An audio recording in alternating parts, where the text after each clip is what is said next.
Welcome everybody. Decent news today in the Jonnu Smith trade. It is in it is the poll question for today. I What's up, Scott and Steve? Thank you for popping in. It's going to kind of go over what I personally believe is going to happen with the Jonnu trade. I I It kind of feels like every bit of news we're getting at tight end makes it feel like elite tight ends, and that I include George Kittle in that, are better picks. It just continue every time the depth seems to be attacked, and like this trade attacks two spots of depth. Like that's a pretty big deal whenever it comes to like how valuable the elites are, right? So if I was to take anything away from this trade, it's number one, obviously, Jonnu. Yeah, it absolutely lessened the depth at tight end. And the reason everybody loves the three tight ends right now is because of how deep it is. So, if what I'm going to do is I'm going to kind of target Bowers and McBride and non superflex style stuff a little more. I think that's the way I want to play it. I think that this makes those two and Kittle, who is actually my number one own tight end right now, I think it makes those three tight ends worth a lot more. These are two top 10 tight ends from last year. Will be next to impossible for one of them to be a top tight end. Yeah, absolutely. Right. And Aaron Rodgers actually uses tight end quite a bit. So I actually think I could see both of the like Fryermuth and Jonnu being worth like a very late pick for spike weeks. I Now Jonnu absolutely isn't worth a 120 pick, and Pat Fryermuth probably needs to move down to like the last round. But I just think that this knocks out two tight ends. Kyle Pitts is getting like as negative news as you can possibly get. Not that I was taking much of him anyway, but that's three of the depth tight ends that aren't getting great news at the moment. So, like, if the depth is attacked, I believe I want the elites a lot more. I think both can be drafted, but right, yeah. I think that's kind of where I'm at. I think Jonnu needs to move down to like 15ish, and Fryermuth is a around 18 dart. Uh, I believe the opposite of this. I think it's actually terrible for Caleb Williams or Caleb Johnson. Uh, and that's something I was going to bring up. I think that and I mean maybe I'm wrong, but yes, the offense as a whole is going to be better, but Jonnu is not going to help the run game at all, like at all. I think that it helps Jalen Warren way more than Caleb Johnson. Um, I think that they may end up passing the ball a little more than people expect. Maybe I'm wrong. Like I know that's not Arthur Smith's game, but DK Metcalf is kind of an arbitrage, like a very arbitrage AJ Brown, right? Uh, and we could see something like that. Maybe that's what they're going for, using the two tight end sets and stuff. Try to pass the ball a little more, play action, and like the play action game in the zone running scheme could absolutely be good for Caleb. I do agree. I don't know that it's a smash for Caleb though. I think it's a better win for Jalen Warren in my eyes, and I'm probably wrong, but that's just how I see it. Steve disagrees with me. He thinks it lessens the dump off for Warren, but doesn't kill him. I just think that maybe they're going to be a little bit more pass heavy. Maybe I'm wrong. If like, but Caleb should have more opportunities for touchdowns as well. I just don't know how that's all going to work out. I'm definitely like more interested in the Steelers as a whole at the moment. Um, like Aaron Rodgers, to me, like I think for Aaron Rodgers, it's a fantastic signing. Like give him two capable tight ends with DK. Like I don't love DK, but DK Metcalf out there, two solid running backs. Um, and Calvin Austin is at least a decent player. Yeah, Achan is the biggest winner of this, absolutely. I just see the more the offense improve, the more yards, the more touchdown. Yeah, yeah, I get that, and I see that too. I don't see, I just don't see Aaron Rodgers not checking out of runs at the goal line to try to throw the ball to people. Like I don't think that, especially a rookie running back. I've been over the rookie running back stuff before. I know people have said that Aaron Jones was really good with him as a rookie, but I think that that's an actual thing. I think they will be more pass heavy, but not sure Warren will get featured now. I think Jonnu takes a lot of those. He does. I think he will, and that's actually a good point. Like, and if they go more pass heavy, but it's play action stuff, that actually benefits Caleb really well. So I haven't really sat down and thought about it. So maybe Coolers was right. Maybe it is a quiet win for Caleb Johnson. What are the odds Miami trades for another tight end now? Like, so in my Discord, I made the joke that Miami's tight end is now Ollie Gordon, because they don't really. And I actually said Nick Westbrook-Akine could actually kind of play the tight end role as well, for Miami. But I actually wonder if Miami may be quietly tanking, and they may actually trade away Tyreek Hill here pretty soon as well. That's what I wonder. I wonder if maybe they're gonna, because Minka isn't a pit, like, yeah, he's the best player in that deal for the future for sure, right? But and Jalen Ramsey is really good, but he's older and all that. So I kind of wonder if the Dolphins realize that how bad their offensive line is, and they're just like, well, we're not going to be able to do this, and they're actually going to maybe trade away Tyreek now too. I don't know. That's just a thought, just something going through my head. But anyway, that's enough talk of that. We can talk more about that through the draft. We are going to do Superflex today. I still have to do 30. Yeah, Minka is younger and a little cheaper, but I think they'll over. Yes, absolutely. I think the Steelers absolutely fleeced him. Like, I really do. And the funniest thing that could possibly happen is for the Steelers to now trade for Kyle Pitts also, right? Like, that would be the funniest thing possible. And that's the first thing I actually said is Waddle. Waddle is actually the big winner. I don't have a lot of Waddle, and I had a bit of Jonnu because I didn't see a world where Waddle and Jonnu both worked. And I don't think I took a single team with Waddle and Jonnu on it because I think that they took each other's roles.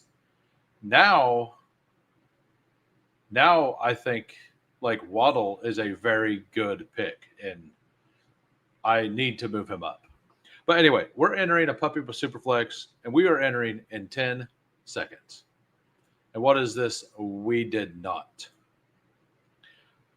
I guess I don't know what we did not do.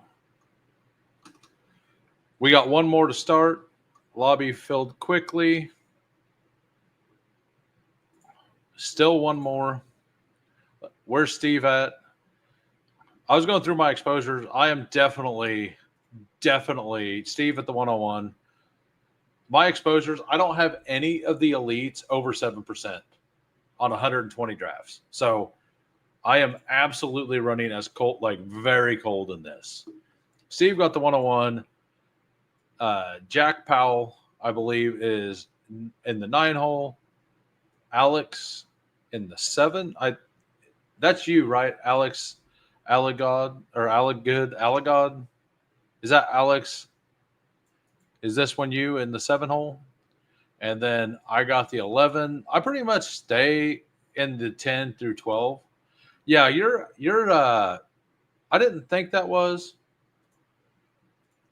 but you're Alex with I don't know. I'm starting to run names together. I don't have yours wrote down yet. Um yeah, have I tried? No, I haven't. Uh if what you need to win this contest is 21% Jameer Gibbs and 20% Bijan Robinson, I'm your man because that's where I'm at right now. So, yeah, yeah, always.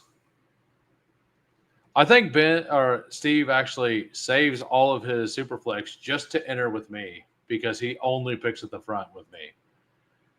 Could be wrong, but I don't see that unless I I don't know. I don't think he's dead. I just don't think he's draftable until the 18th. Um, I do believe that both tight ends could be used, right? Like Aaron Rodgers understands football really well, like he could absolutely be efficient with two tight ends. It's not like they have an elite number two receiver. So, and Arthur Smith's dream is to start 7 tight ends, right? So, I think that may be the way to go. We're just going to take more Jameer Gibbs.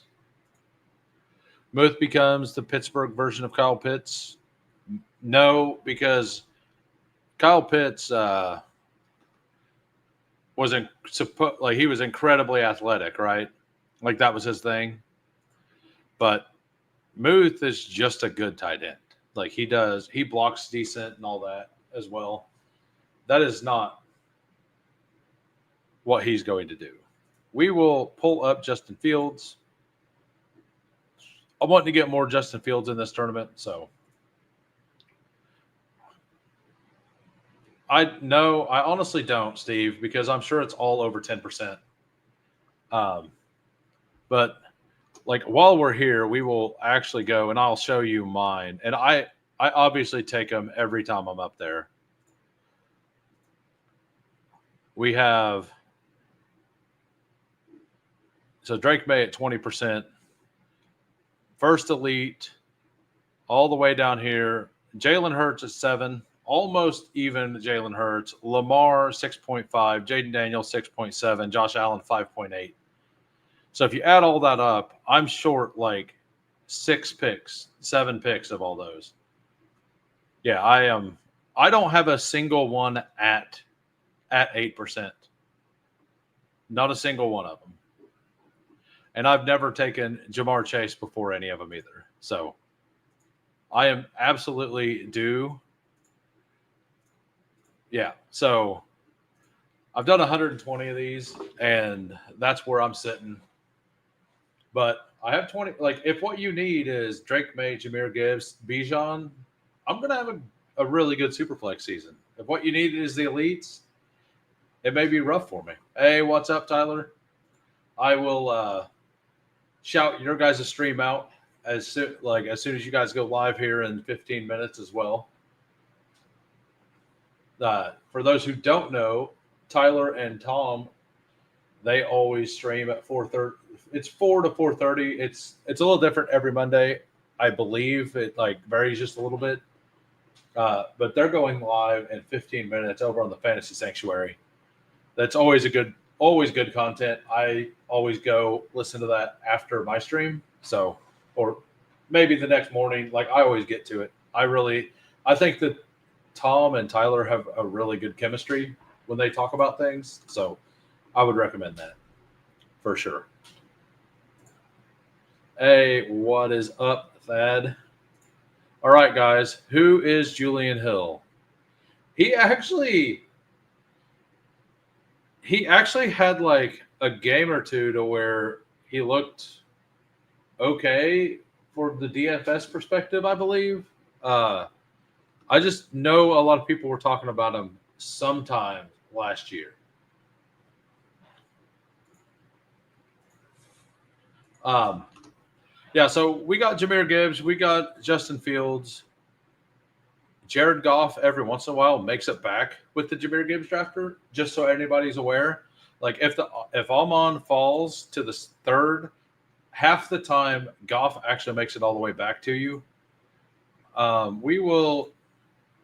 going to go ahead and just take JJ here. I didn't take that stack from him, so that's good. And this room is just destroying quarterbacks. So,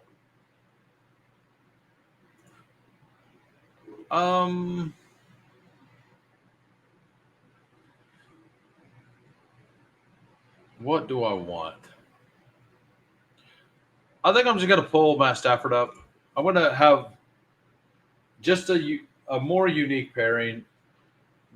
McCarthy goes on this side of the board most of the time because that's where Jefferson goes. So having Fields, who generally goes on the left side, and Stafford, who generally goes on the left side, with McCarthy should be unique.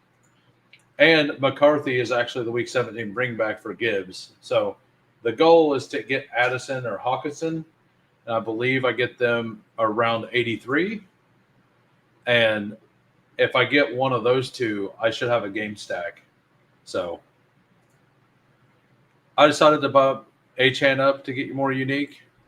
I really like I actually take Achane up over here quite a bit. Like, I feel like after Derrick Henry and I think Derrick Henry and Achane, like, Henry always goes earlier in this, and I think Achane is the better pick altogether. That's my opinion on it. Kind of funny that a tight end leaving is good news for a running back. Well, when the tight end doesn't know how to block, it's not a bad thing when that tight end leaves. But like for the receiving game is what you're talking about, and it is kind of funny that is how it's playing out, for sure. 25% Achane, very nice. I'm decently high. I actually got an Achane fall all the way to 46 2 days ago. That was one of the very few drafts I've had at the top end of the draft. So, but that team feels really good. Of course, Tua when he shouldn't normally. What are we talking about?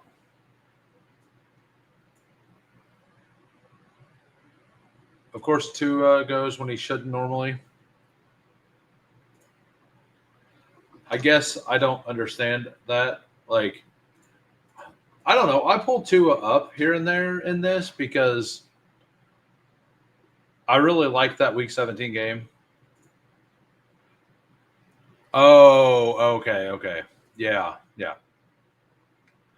I don't know. Tua half the time goes in the fourth round, in the middle of the fourth. I see it quite a bit.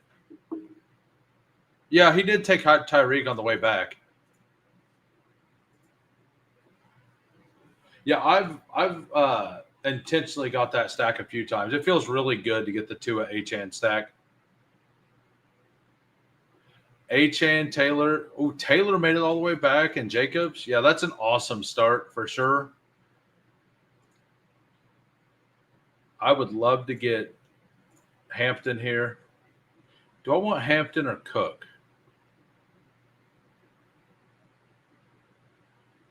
I want Hampton. That's what I want. I personally have Hampton rated higher. Should be able to get Devontae Adams pretty cleanly here for the stack.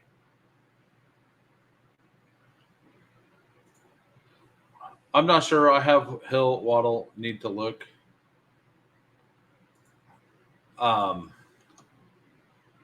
Yep. So through 6 rounds, we got Justin Fields, J.J. McCarthy, Matthew Stafford, Gibbs, Hampton, and Devontae Adams.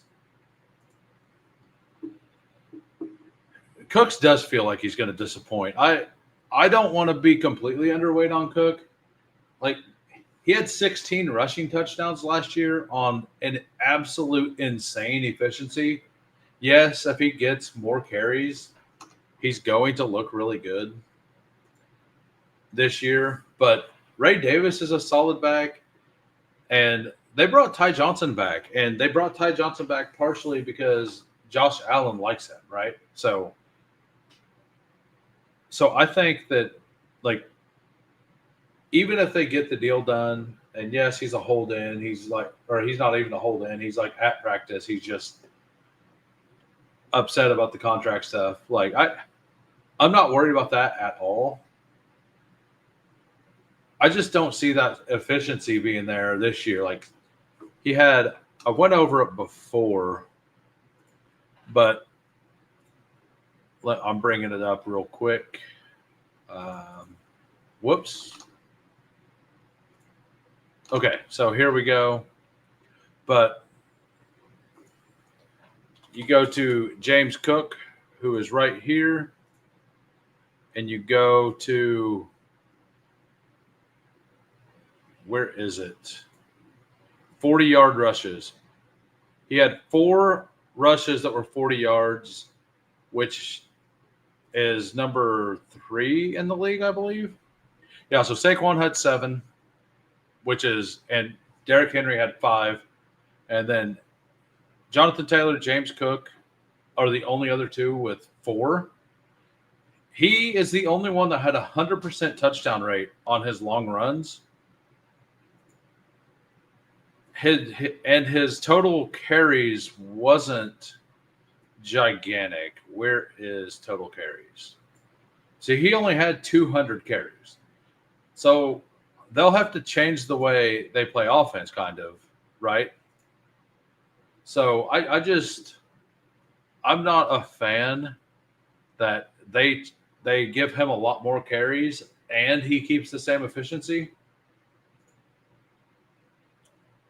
Yes, absolutely. And even with the spikes, like, yes, he had spikes and he still will have the ability to spike. I'm not going to take that away from him. Like, he deserves that. He's earned that, right?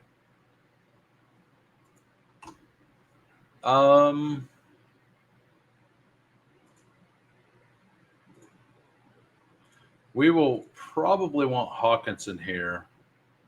How far down is Hawkinson?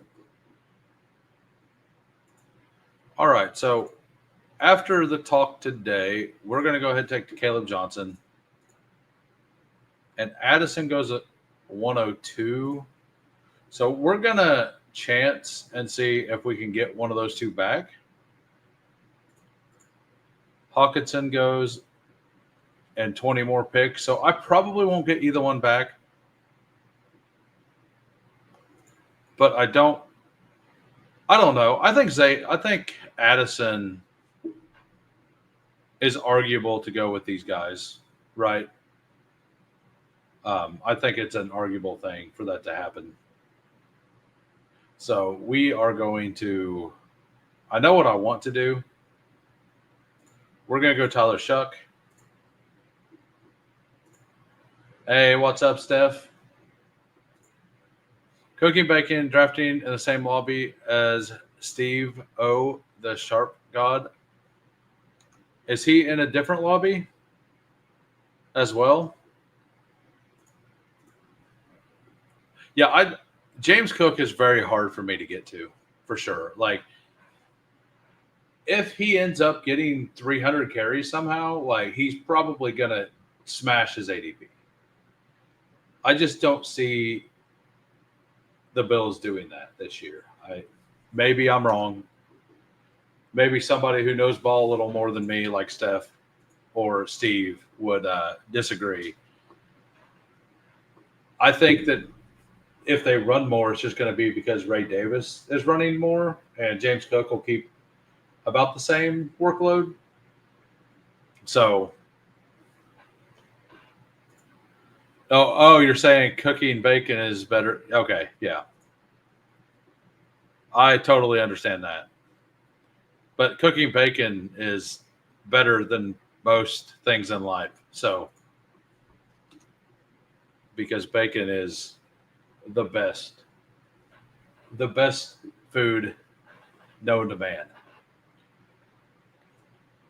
We got yeah, I'm not sure the Tyler Shuck pick was right, but I'm gambling that one of the two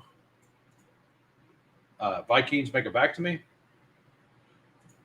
I've tried to do that a couple times from like pick 99, and Dart never makes it back around.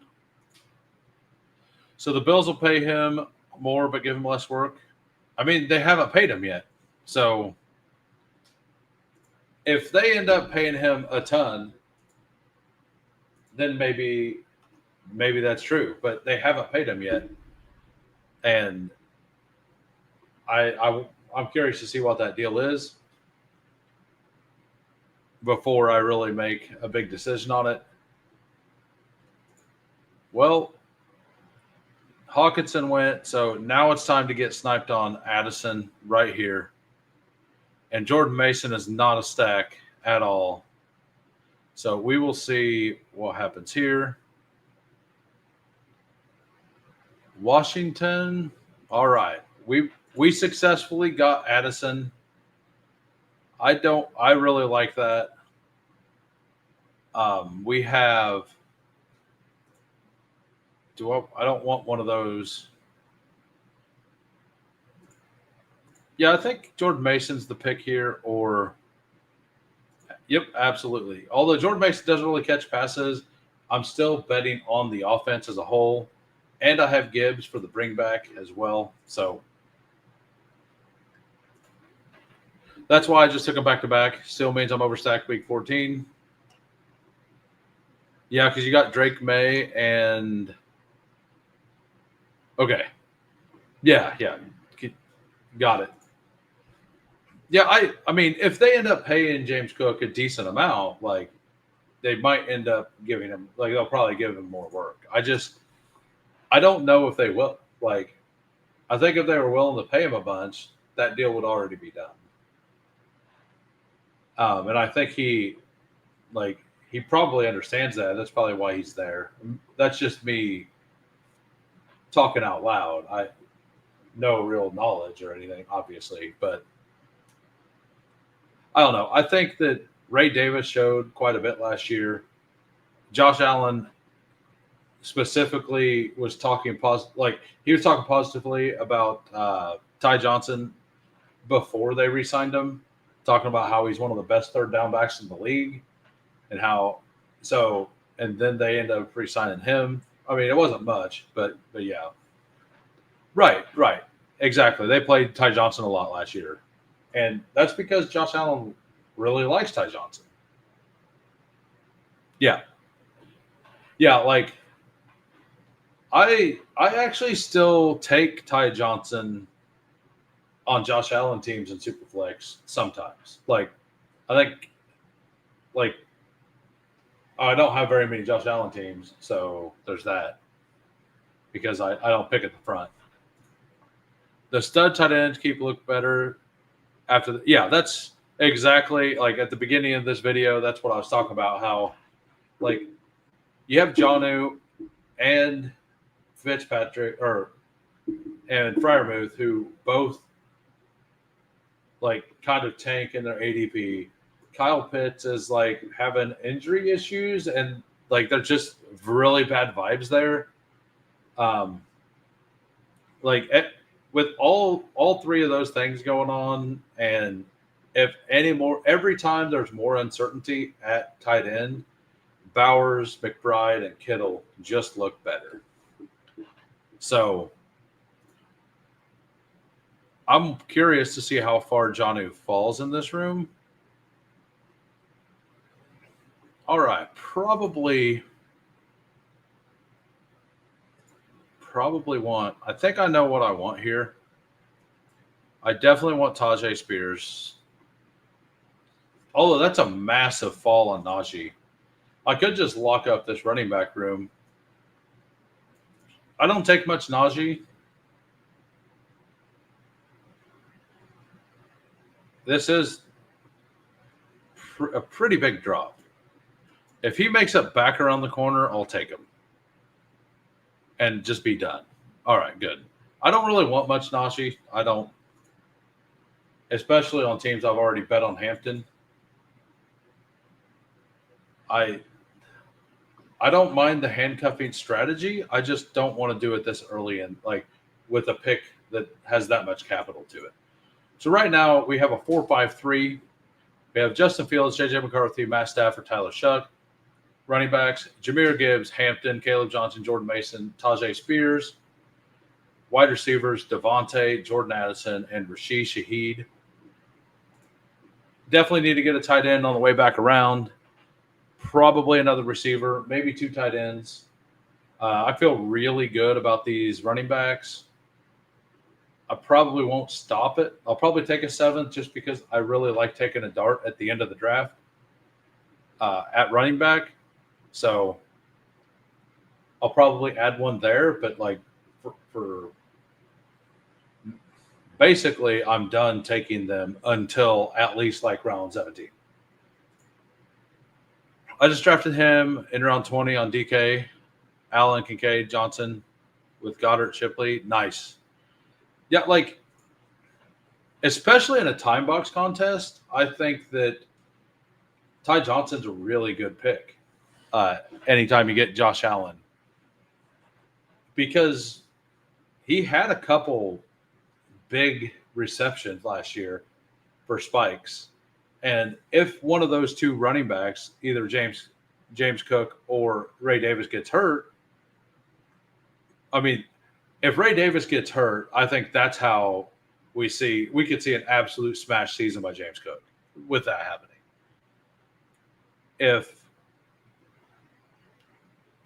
But I don't know. It's a weird situation. I don't want to be out on James Cook, but I'm not going to be at the field either. And I'm always going to be Hampton over him straight up. I'm personally not that worried about Najee. Maybe I should be, but I'm not. If the Raiders were to move Mayer to Dolphins, how much would we expect? Is there any talk about that? I mean, it would make sense for both teams to do that. I mean, Mayer doesn't really have an ADP, so. But I think he would end up going in like round 15 just because of the Dolphins offense. Like everybody wants to bet on the Dolphins offense. I could see that happening. It would be kind of hilarious if,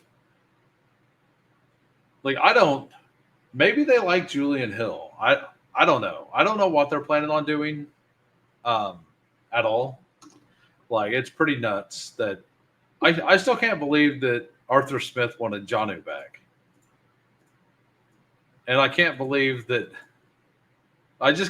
that played out the way it did, honestly. Like, it's pretty hilarious to me.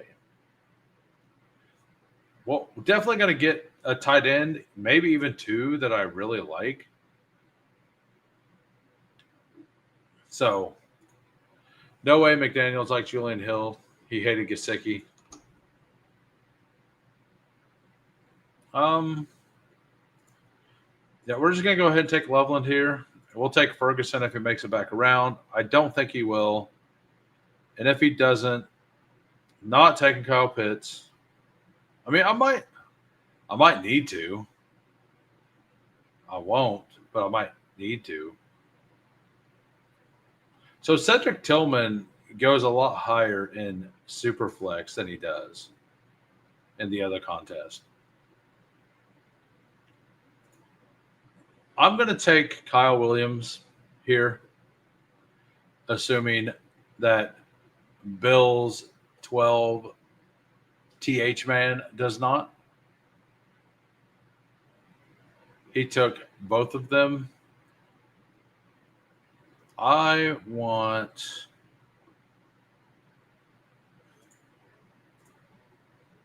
like Hollywood over Tillman, but we'll take Tillman on this team. I think it's kind of a tier break there, but Hollywood's also my 3rd most owned wide receiver in Superflex, and I don't want to be there. Like I don't love that. Yeah, I wonder. Like, I don't think that Goddard would be on the trade block still. Maybe he is. Um,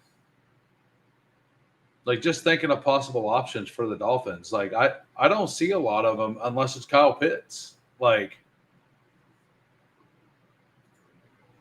Godly taking a falling Jonnu, he will be heavily involved in that offense. I haven't. So I worked all day and I hadn't had time to go back to look at what Jonnu did. Let me bring it up right now.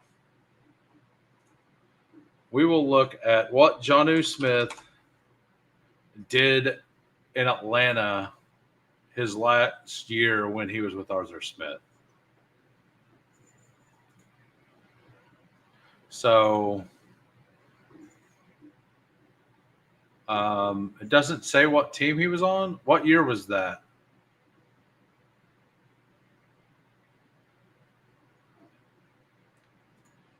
I don't know. I don't remember what year that was. Let me look that up.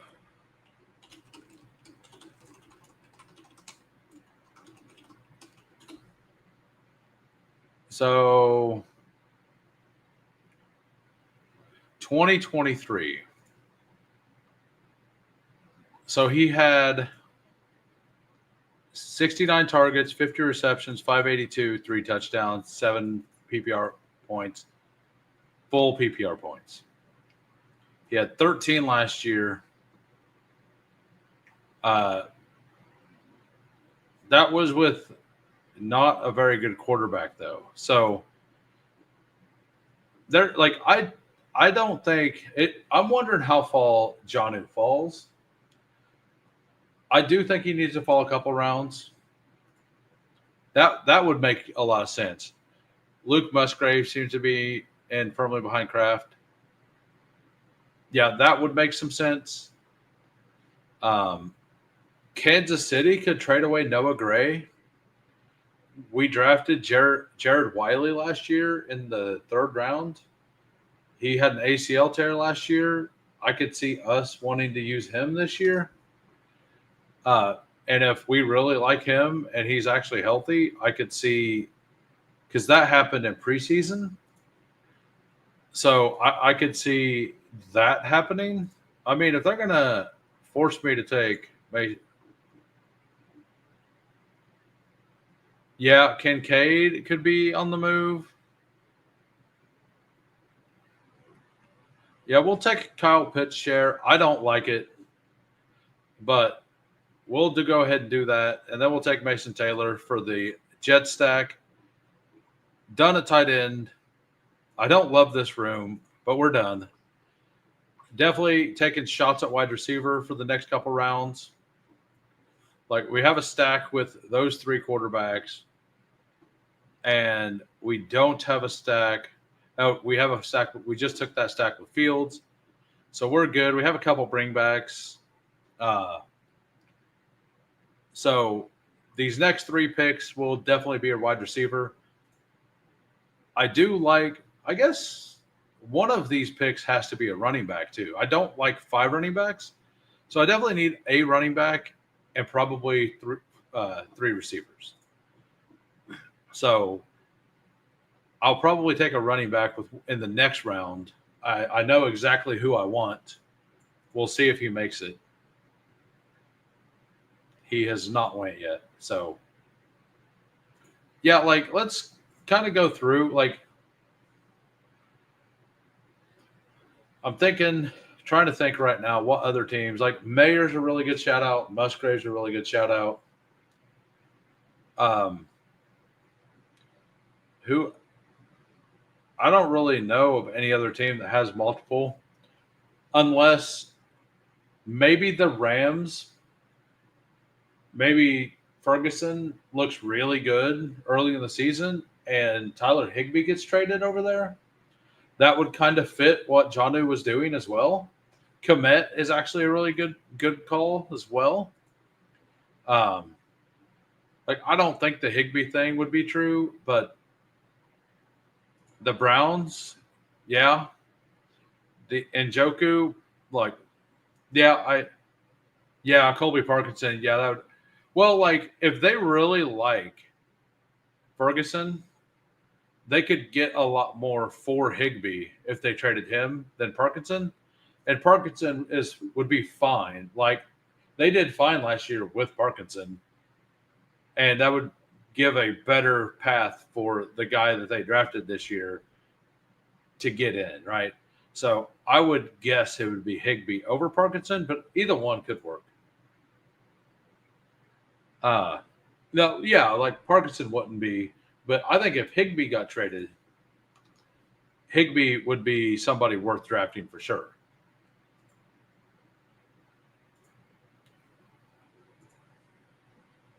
All right, the guy I wanted went. I expected him to go. We're going to take Taj Brooks, I think. Yeah, we wanted Jarquez Hunter. That's what we wanted. And now we need wide receivers. I kind of like. We need up. I think Keenan Allen's a really good pick for this team. And then take a couple darts at the end here. Like if Keenan Allen signs somewhere, that's pretty solid. You could look at Schoonmaker for the Cowboys, right? Yeah, like Ferguson has been hurt a couple times now, I believe. I mean, the Dolphins have to, like, they either have something up their sleeve, or they're absolutely planning on selling more players here in the next week or two. Like, I kind of wonder if they're just in sell mode, which wouldn't make a lot of sense for Mike McDaniel, but I don't know. Like, Schoonmaker for Jalen Wright, that would be awesome. That would be fantastic. I mean, yeah, Jalen Wright to the Cowboys would be fantastic for chaos reasons. I never really liked Jalen Wright as a prospect, but there is that would definitely be fun. It would definitely shake some things up. All those Miles Sanders sayers that we're all super proud of would be complete dust. Like, so let's go. I mean, actually, Mark Andrews is one that was talked about being traded early in the offseason. There's been zero word about it since. Maybe like Mark Andrews to the Dolphins would do a lot. Like it would move him. It would move likely way up the board. Like likely could get traded. Like I don't think that one's. Yeah, absolutely. Yeah, Andrews is actually maybe the wildest one. Andrews on the Dolphins, I think he would fit what that offense does a little better than Jonnu did anyway, because Achane can do everything Jonnu was doing, and then Andrews would fit in the intermediate part. Tyreek could start trying to take the top off, and Waddle is really good at intermediate stuff as well. They would be a very potent skill group. Yeah, that somebody else mentioned that, and that actually, I loved Michael Mayer coming out of college. Like when they took Brock Bowers, I was a little disappointed because I was rooting for him. All right, so we just need guys at this point.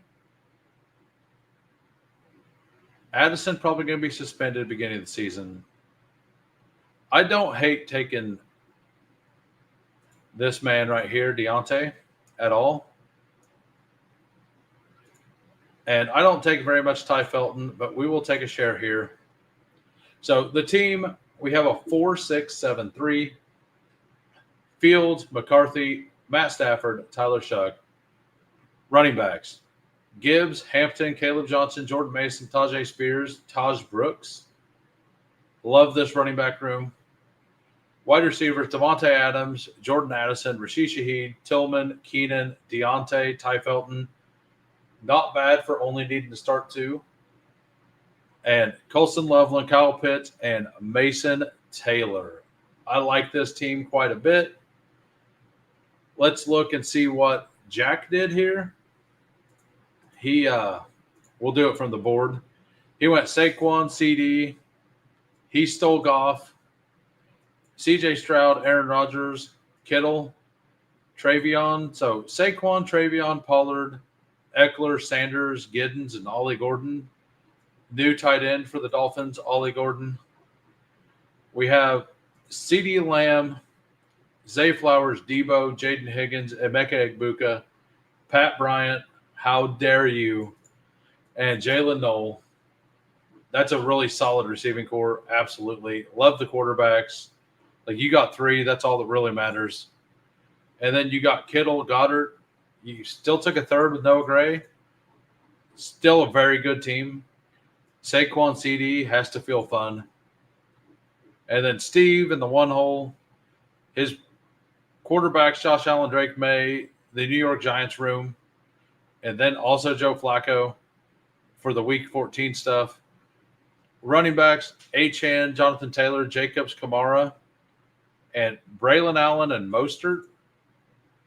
Trying to get the oldest running back room in history. You got Jamison Williams, Josh Downs, Khalil Shakir, Alec Pierce, Michael Wilson, who is like my most hated pick on the entire board. I don't get him. Tutu Atwell and Ray McLeod. I mean, I like in this room, like the way you're building receiver rooms, mostly like you got your upside guy. Josh Downs is, to me, like profiles more like Spike Week guy because you never know what's going to happen with their offense. But Shakir in Superflex as your wide receiver 3 actually feels pretty good. No, I was just giving you crap. I don't care. Doing 7? Damn. Oh, yeah, the free trial is the free trial and the sidekick still going? I assume it is. Anyway, we are done with this draft. We are going to do a second Puppy But Superflex, and we are entering in 10 seconds. What are we thinking? Jalen Wright gets touches and targets. I am not thinking much about it. That is rough, fantasy dog. I mean, it can still work out. His ADP will definitely fall, but it could work out. We got 3 more spots. All right, yeah. I remember hearing Karain talk about that the other day. I mostly, like, I pretty much only work on weekends. I don't have time to listen to a lot of stuff. I get to listen to stuff a little bit on the way to and from work.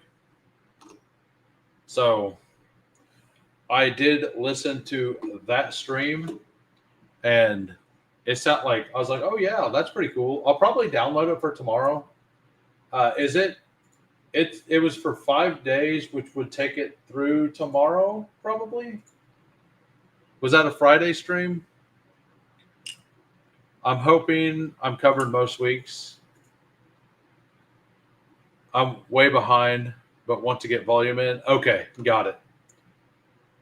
Guess what? We are not in the beginning of the draft again. We got Sladen in the 3 spot, Steve at the back in the 5, Chris Mazzoni in the 6, Fancy Dog in the 7. I got the 10, Champ in the 11. Let's go, Brandon in the 12. I've seen him around. If you are in the chat, identify yourself, sir, please. Yeah, I'm just going to be more into elite tight ends. Is kind of how it's going to go for me. I I think that that's the move. Uh, if anything else happens, like anyone else gets hurt, negative news, I just every time there's more negative news, the elite tight end just sounds better, right? So, and it can feel kind of gross looking at your team because the wide receivers do dry up in regular style contests about round 8.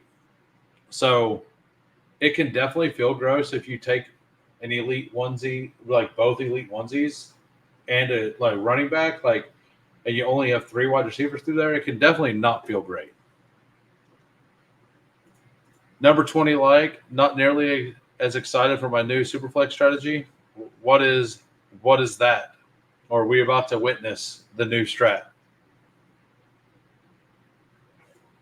We got Rooster 69 here in the 4 hole.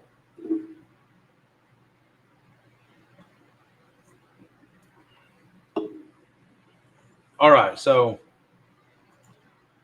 I'm ready to see what Fantasy Dog has in store.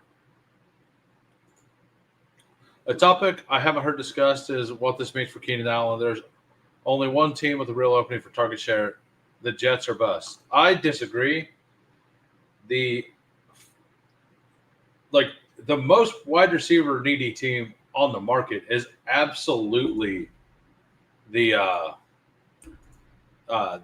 Arizona Cardinals. The Arizona Cardinals are very needy at wide receiver. Like, Michael Wilson is not good.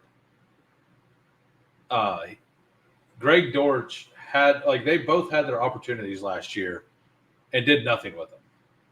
So Keenan Allen there would be a fantastic thing. I still think Keenan Allen to the Commanders would be a very good thing for the Commanders as a team.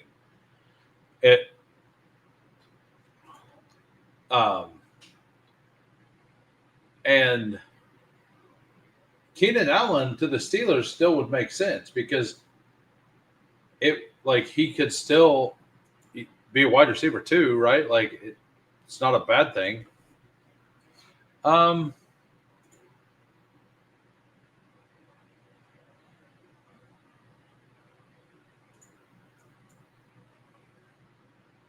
We're gonna pull Drake May up.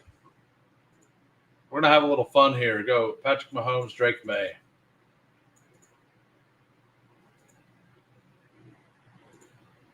It's Gabe Davis.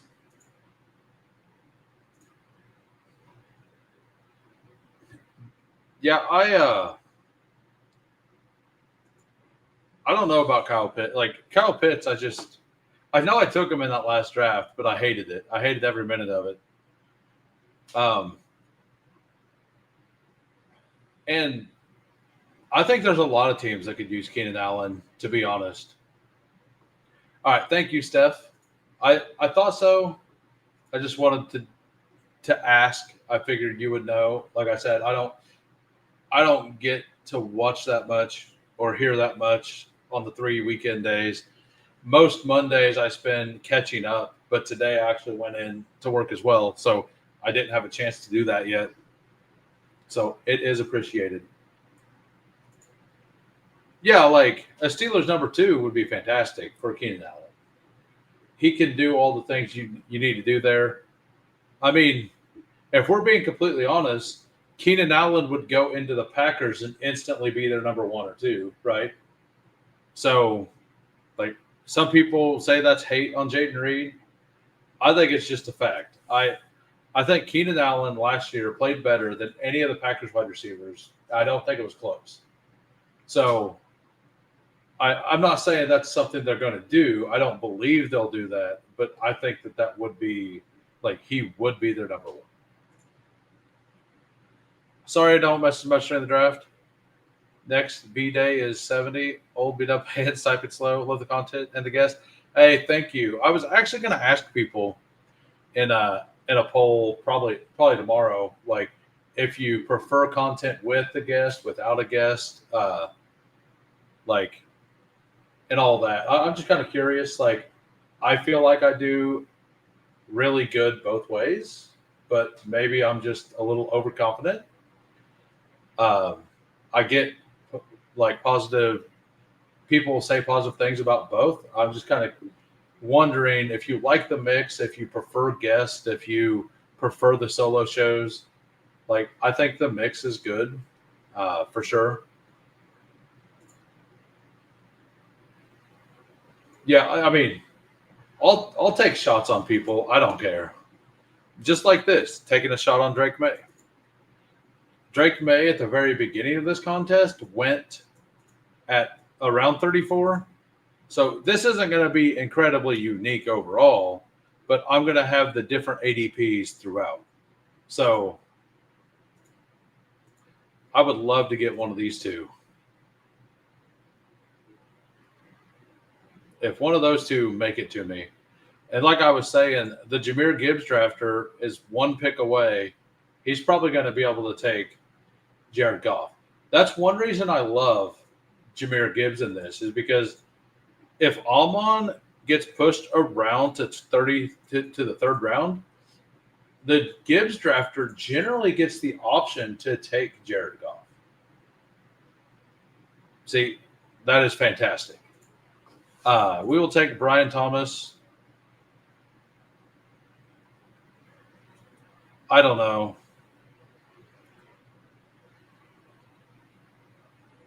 Yeah, we're just going to take Brian Thomas.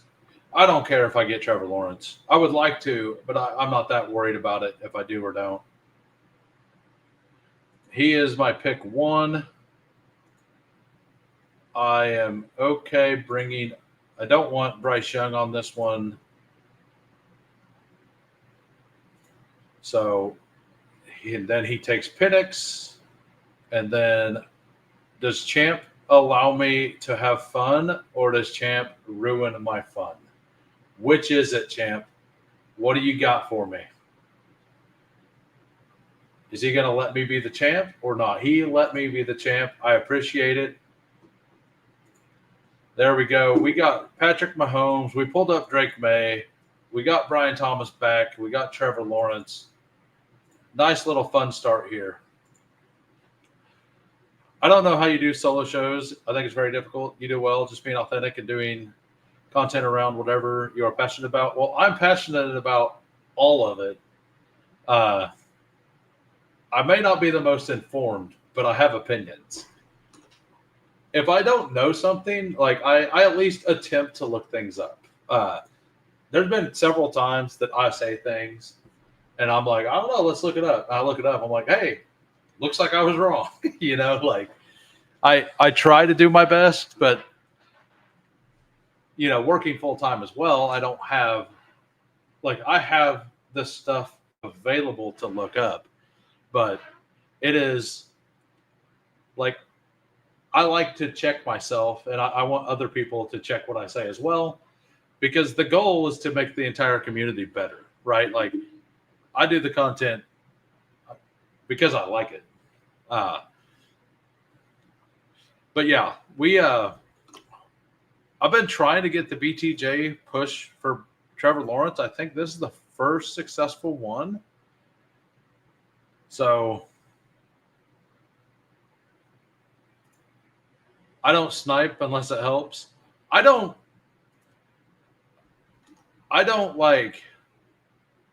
usually just do whatever's best for my team. Like if the pick behind me has Devonta Smith and AJ Brown and Jalen Hurts is right there,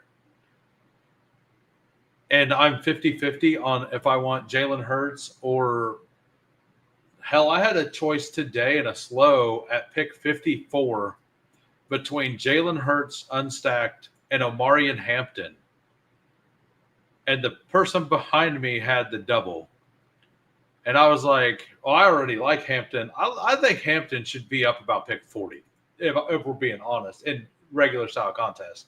So the fact that it was even available, I was like, wow, right? Do I want We would love to get Rashid here.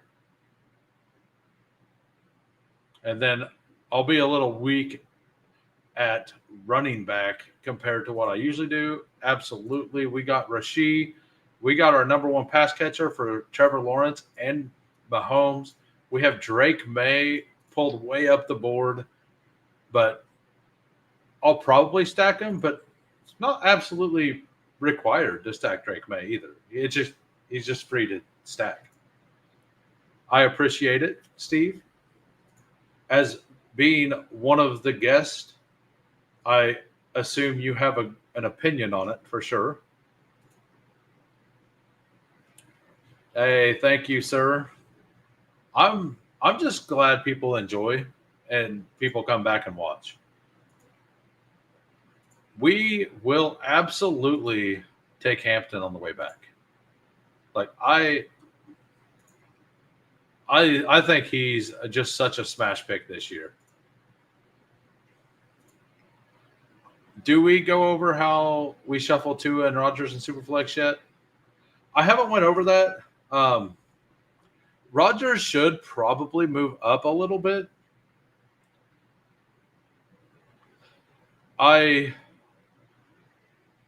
The problem is, like, where does he go though? Like, I think Tua should probably fall in most formats.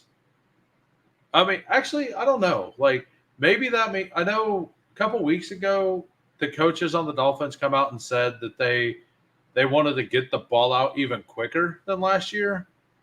And that kind of scared me. That to me meant that they weren't going to get rid of Jonnu. Well, I was wrong. They absolutely did.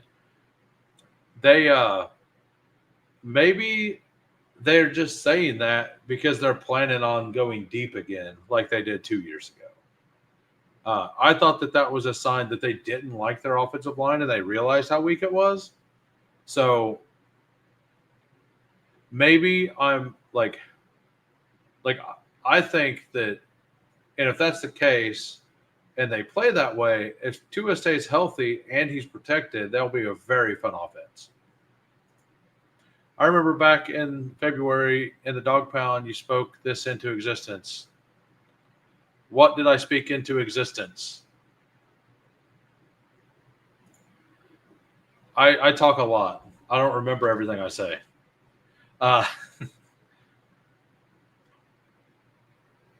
So number one, I have never once went into another person's stream and shouted myself out.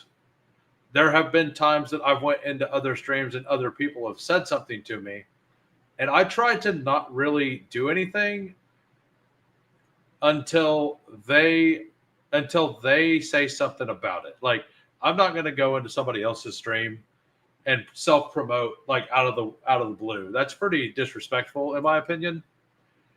But at the same time, I would love to get Travion here.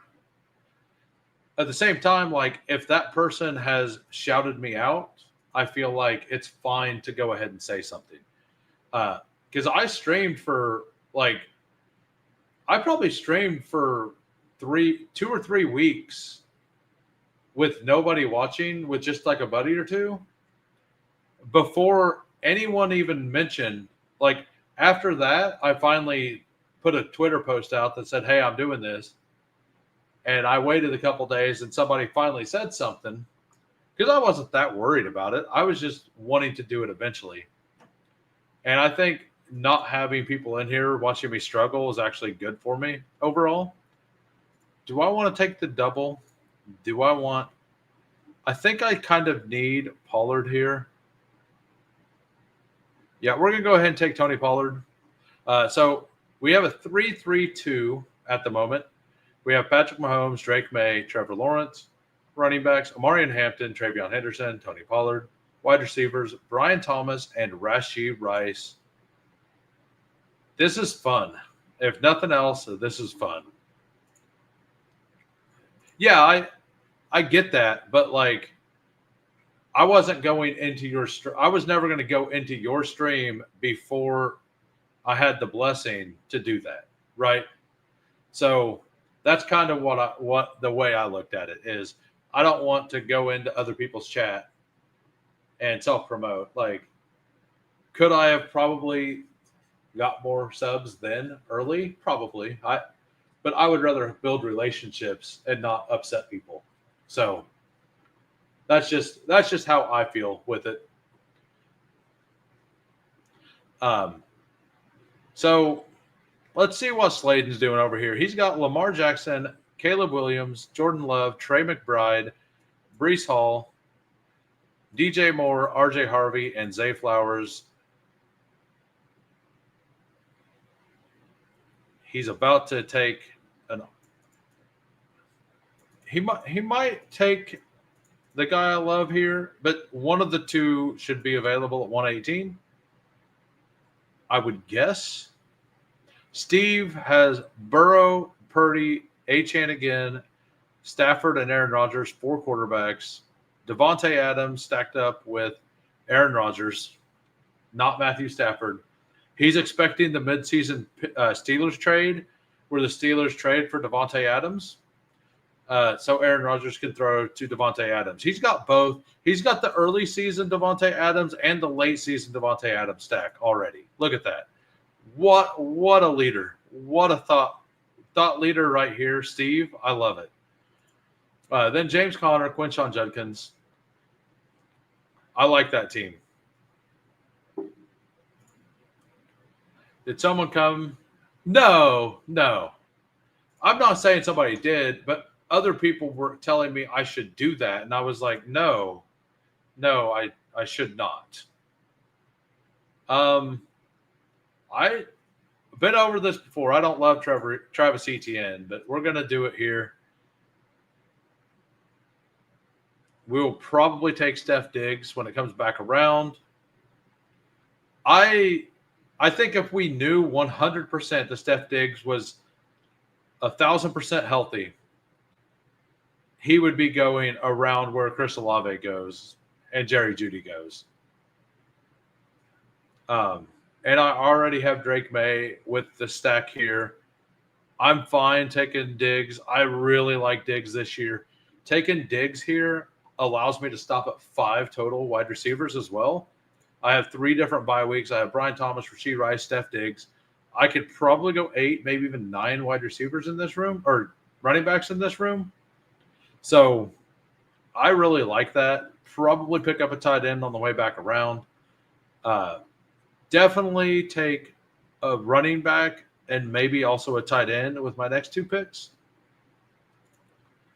In Steeler Tion. Yeah, Fantasy Dog is a legend. I love Fantasy Dog in all the chats. He's so positive towards everybody. It's fantastic. And by the way, if any of you guys are not subscribed, please think about subscribing to my YouTube. That also goes for the people that are watching on X. If you enjoy this content, please go over there, give me a sub there. That would help out tremendously. And also, if you're going to do that, go ahead and slap the like button for me. We got 22 likes right now. My Mondays are always the lowest like of count of all of my streams, mostly because a lot more people are streaming on Monday afternoons, it feels like. But I do the same time every day. Or Monday through Thursday. And then on the weekends, like this upcoming weekend, I'll only be able to stream on Sunday. But I think I'm going to start doing Sunday at 6:45 p.m. Central. That time works for me. I can be there at that time every day. Or every Sunday. So I think I'm going to make that another time that I stream. And streaming a little later and on the weekend will allow a different group of people to watch me as well. So hopefully that all kind of works out for me. I mean, I was buying the dip that he was having for the trade rumors originally because I didn't think he was going to get traded. It depends on where he goes. If Jonnu goes down to like the 14th round in regular style and non-super flex, I think I'm still in. Like if he's around Kyle Pitts, I'm taking him, right? If I have to sacrifice like Colston Loveland and Joku or Tucker Kraft, I'm probably taking those guys.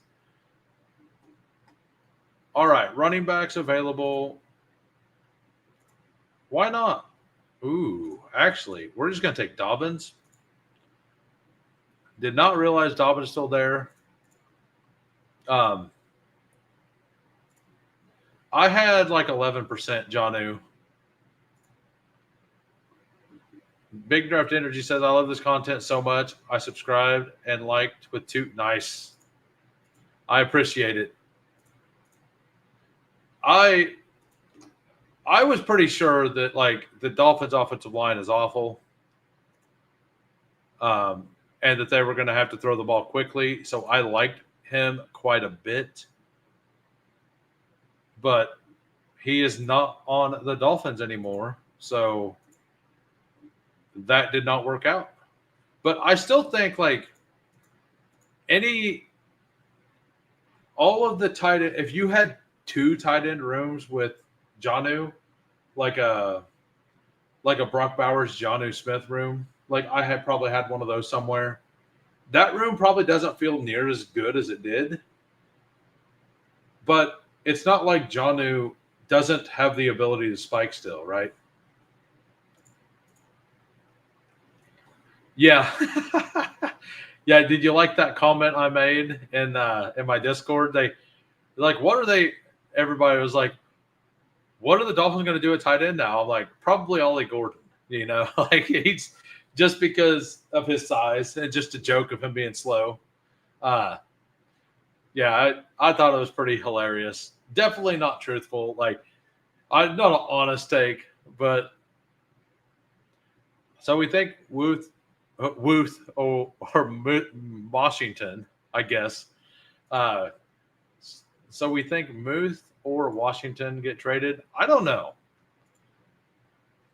Maybe one of them. Maybe Washington just gets cut. I actually think Aaron Rodgers having Jonnu and Muth would be fantastic. Arthur Smith probably wants all the tight ends. I don't think the Steelers trade anyone. They're high on Muth, and Washington will just be a blocking guy. Yeah, that's kind of where I'm at with it. Rodgers doesn't want to get hit, so he'll be getting it out quickly, and that's what Jonnu does well. I mean, I love Darnell Washington. He is so good as a blocker, and he's underrated as a receiver. He's not great at receiving, but people look at him as an absolute zero, but he has the ability to catch. And in the red zone, like he's 6'8" and 300 pounds or something ridiculous. 280. Like he is a gigantic human being. What's your favorite candidate to end up? I was saying Andrews. I don't like most likely is probably Komet. My favorite would be Mark Andrews going there, opening up Isaiah Likely.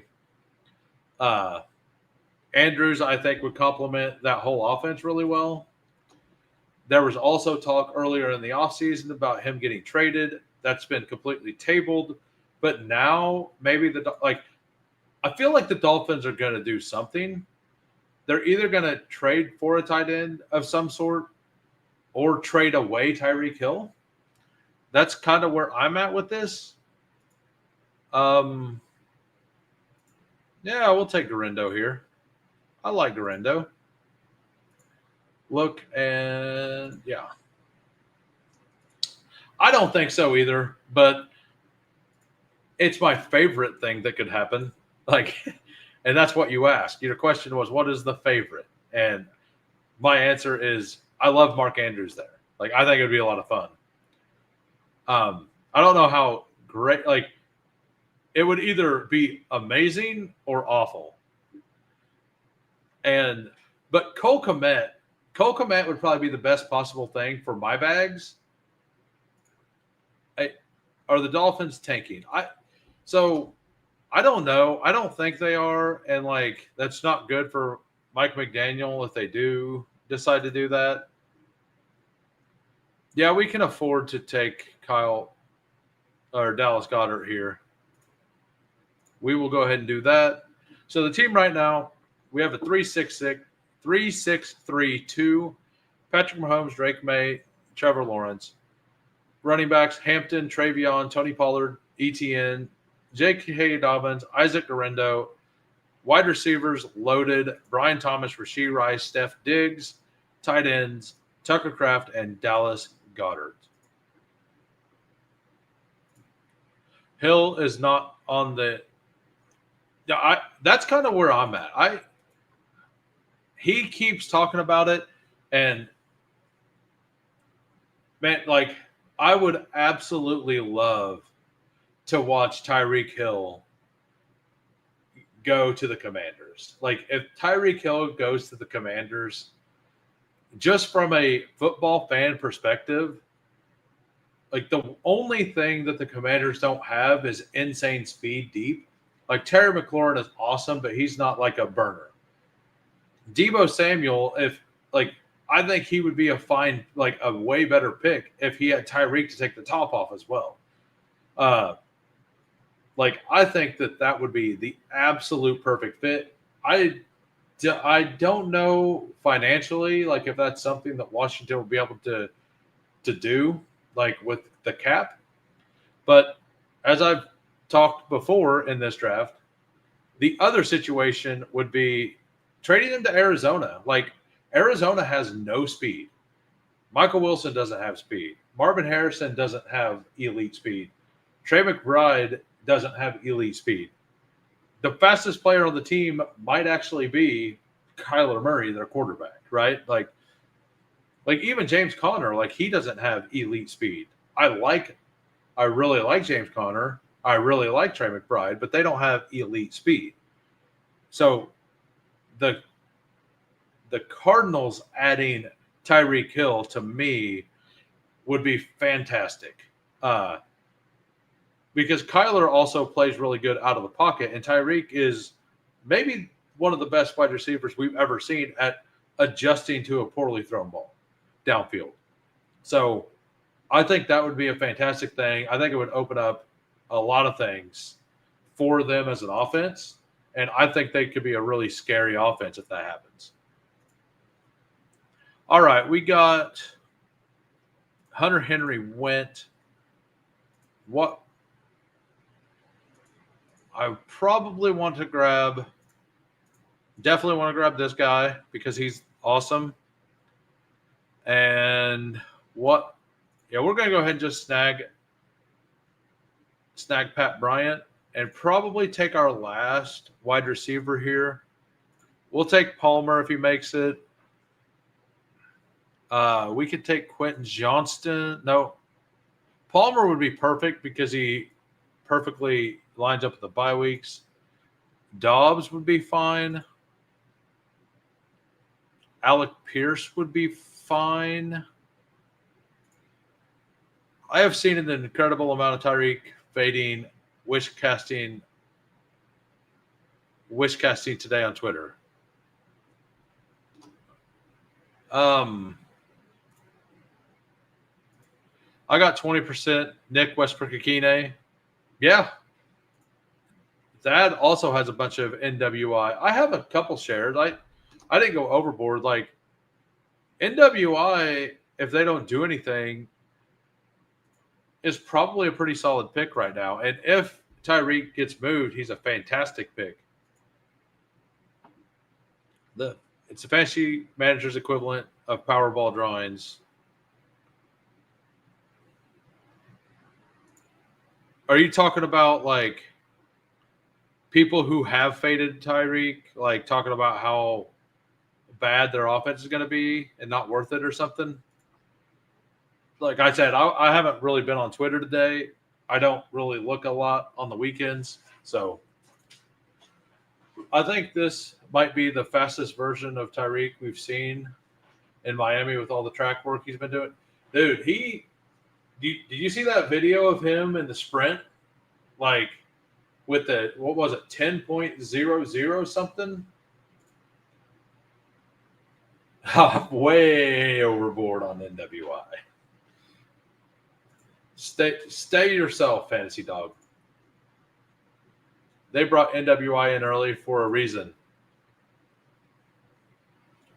Yeah, 10.01. Got it.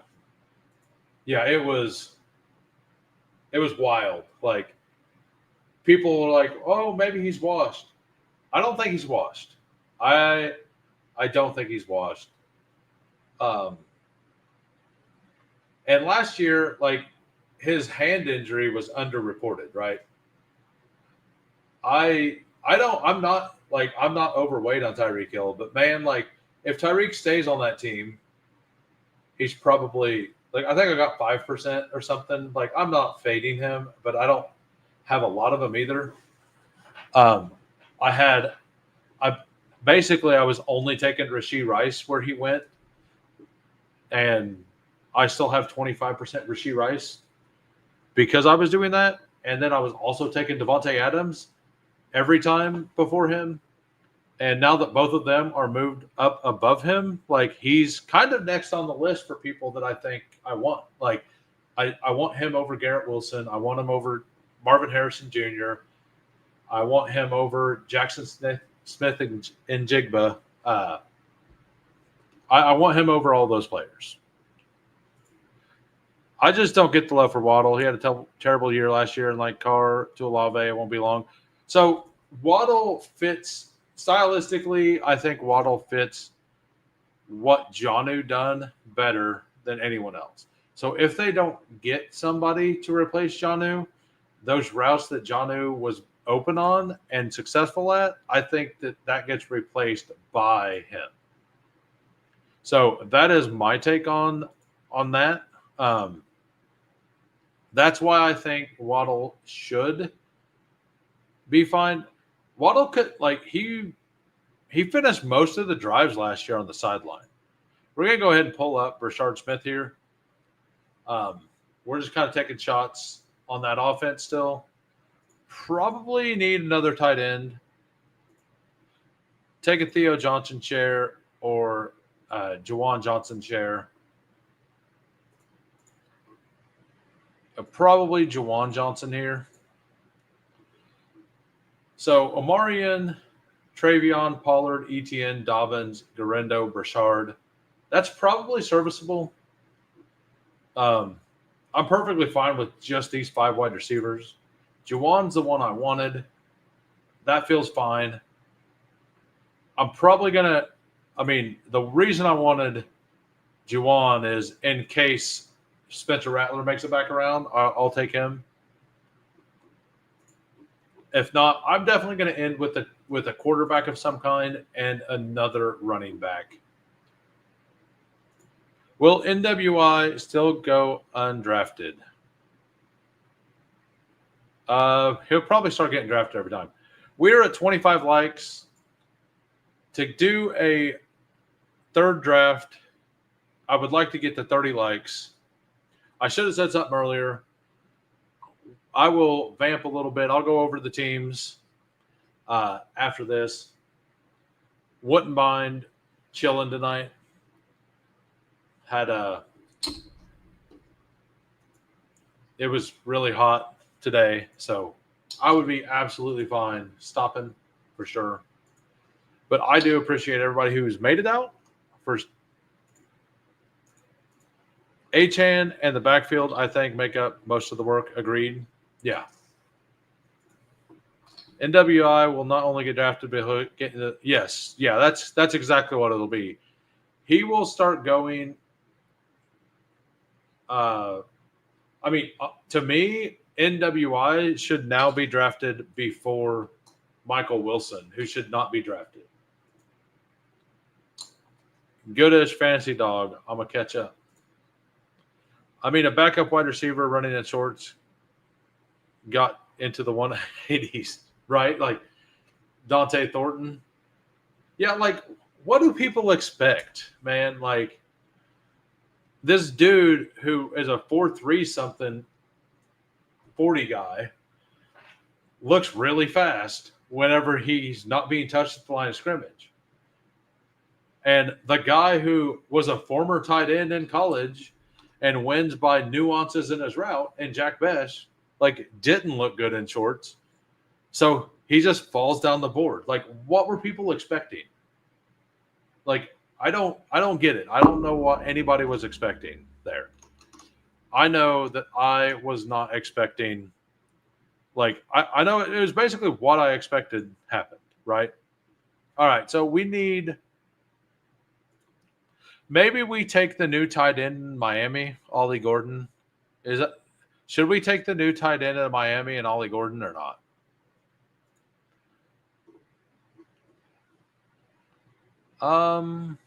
Yeah, we're gonna go Ollie Gordon. I made some jokes about him already today, so we're gonna go ahead and do this partially as a joke, partially because I think he's draftable in 20 rounds. So, like, I don't want a lot of him, but I think he's worth a click in 20 round formats. And who do I have here? Oh, I know who I want. We want Malik Willis. And we will take Malik Willis with the last pick. So the team right now, we've got a 4.853. We are at 27 likes. We need 3 more likes, and I will do a third Superflex draft. We got Patrick Mahomes, Drake May, Trevor Lawrence, Malik Willis. Running backs: Omarion Hampton, Travion Henderson, Tony Pollard, Travis Etienne, J.K. Dobbins, bring back Isaac Guerrero, Brashard Smith, Ollie Gordon. We have all 3 of the main quarterbacks stacked up with their number 1 pass catcher and a running back. Might not be their number 1 running back, but it is a running back, all of them pass catching running backs. Wide receivers: Brian Thomas Jr., Rashee Rice, Steph Diggs, Pat Bryant, Romeo Dobbs. Tight end: Tucker Kraft, Dallas Goedert, and Juwan Johnson. If Jordan Love is hurt, we have a Green Bay double stack here. I do not mind this at all. I looked over and we got 4 more likes, 5 more likes instantly. We're at 32 now, so we will be doing another draft. If you're in this draft and you would like me to go over your team, say something in the chat, and I will do that. So now we'll go over the poll today.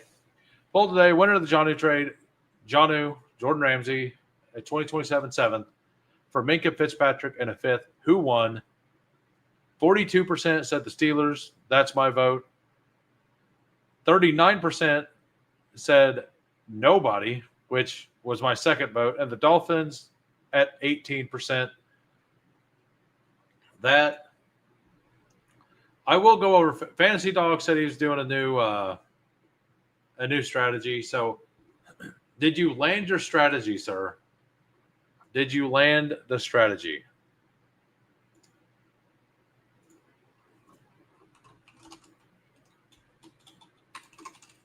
I'm going to make a new poll real quick.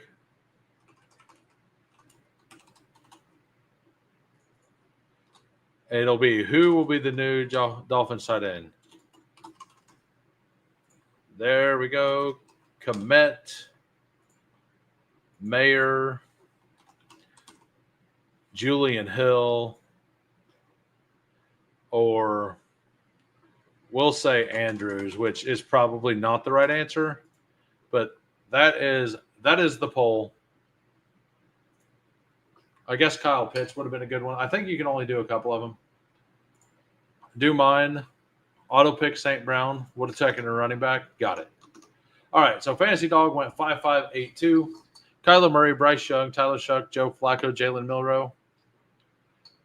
I really like Milroe on a Bryce Young team. It feels really, really clean. We got Saquon, James Cook, Chuba, Roshan, Emmanuel Wilson, Amon, Travis Hunter, Jerry Jeudy, Rashid Shaheed, Thielen. You are very correlated. I like that. You basically lean it into 3 running backs and only 3 running backs. Like, I probably need to do like some 4 or 5 running back builds. I usually end up with 7 on Superflex. And then Sam Laporta and Mark Andrews. I do not mind it. Looks like it could play. All right, we are going to enter another puppy but Superflex. I don't either, but people are asking me who do I like to go there? And I think the most fun answer for the Dolphins would be Mark Andrews. I don't think it happens, but I think it would be fun, kind of thing. I will 100% agree with that. And so we are entering a puppy but Superflex, and we are entering in 10 seconds.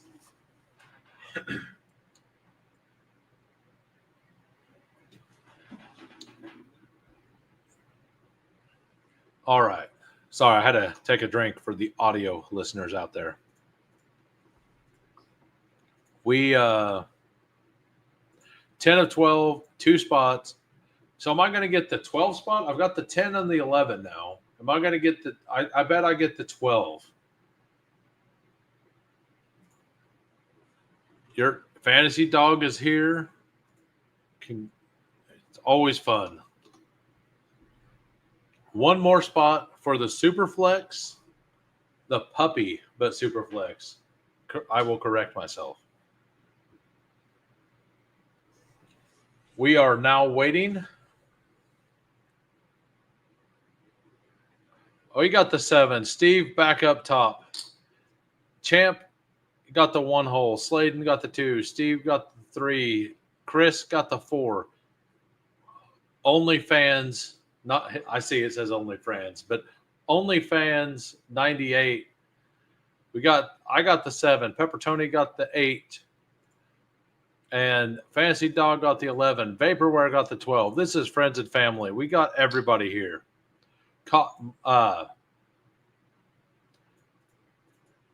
Matt, is it Matt?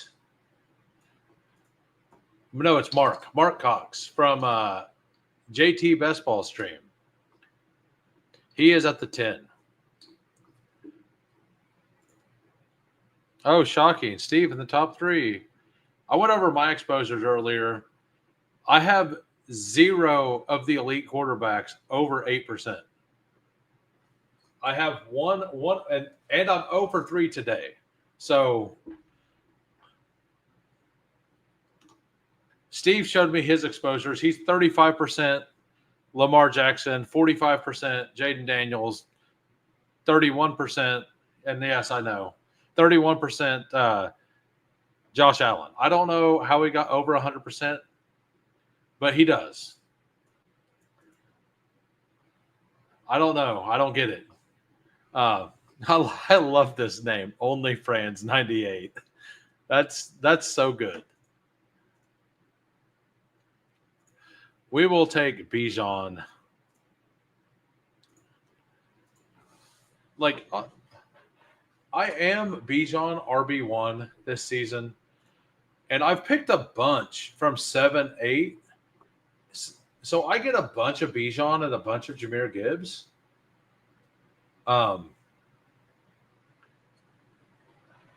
Yeah, I've just given him crap. But I got 20% Bijan in Superflex and 21% Jahmyr Gibbs. So, like, if elite running back and then 3 quarterbacks is the way to win this, I look pretty good. Like, if it's not the elite quarterbacks, like, I actually probably have a pretty good portfolio for it. I have a bunch of Drake May. I would love to see, like, Mayer is the player I would love this. Like, he's probably the player, like, yes, Mark Andrews would be the most fun. But Mayer, like, for dynasty reasons, I would love Mayer to go there. I started off talking about, like, how disappointed I was when Bowers went to the Raiders. Like, I was pretty high on Mayer going into last year's draft, and that totally backfired. And it's not like he's a bad player. There's a free mayor in every draft. Yeah. Yeah. He's actually somebody who is probably worth clicking in the 20-round tournaments. May is your highest owned quarterback as well. For me, it's May and Bryce Young at 1 and 2. And then Baker, which tells you where I've been drafting. I've been drafting over here quite a bit. Justin Fields gets pulled up. I like that. I will take Kyler. I don't take a lot of Brock Purdy in Superflex, so part of the reason I don't like Purdy is because I love Drake or I don't know. Maybe I'll just take Caleb actually.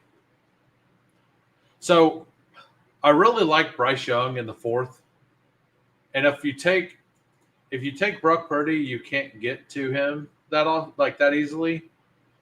So I don't mind stacking Purdy over here where you're not going to get Bryce Young back. But in the middle of the board, it's like 50-50. And if I get 50% of the time have I don't really want the same bye week there. I have 6% Mahomes and 1 quarterback and 25 in Superflex. What do you do at the 106? Do you take Jamar? Yeah, I take Mahomes and Baker after Bijan and Gibbs are gone. So I have Bijan and Gibbs above Jamar Chase. So it goes, for me, it's the top 5 as is. Well, sort of. Lamar 1. Like, it don't matter. I just want my exposures to them, or I try to.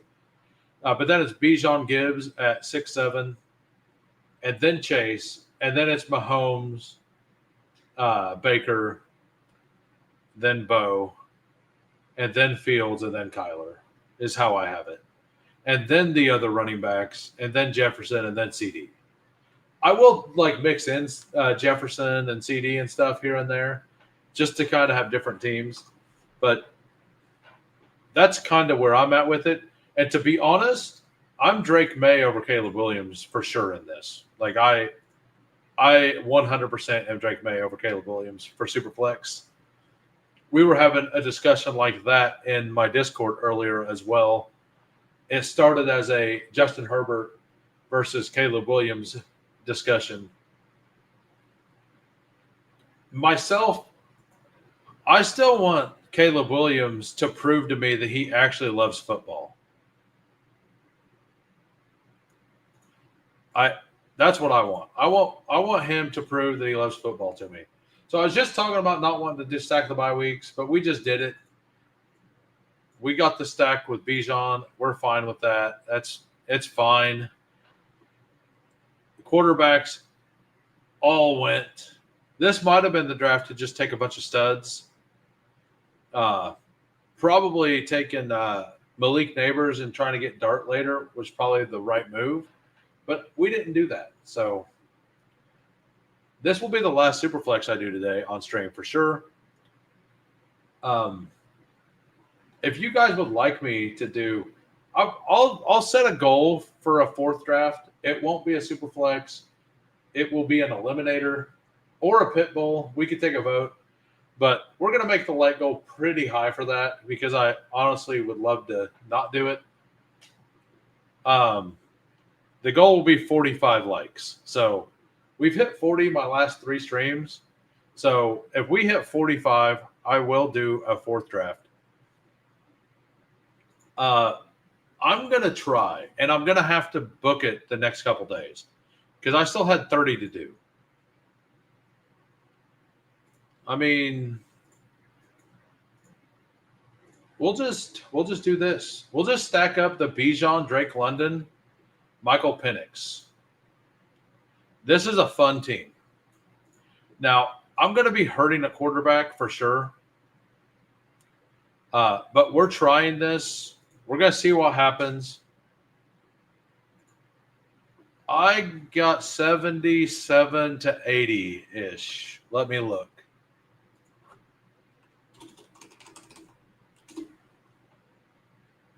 I am looking at the moment. We got 80 exactly. That's a pretty good number. That is a very good number. We I had to think, dude. Yeah, why wouldn't you? Like, especially after like what we were talking about, right? I've taken Bowers in the third a couple times just to bring up Geno Smith and get the stack. I don't actually hate like take it if Bowers is there at like 33. I don't mind taking Bowers here and then just taking like pulling up Geno Smith. The difference between Geno Smith and Bryce Young is fine. Like I would prefer Bryce, but if it gives me the Geno Bowers stack, like I think I'm worth sacrificing that. I think everybody's ready for fantasy dog. How's your strategy in the non-superflex draft?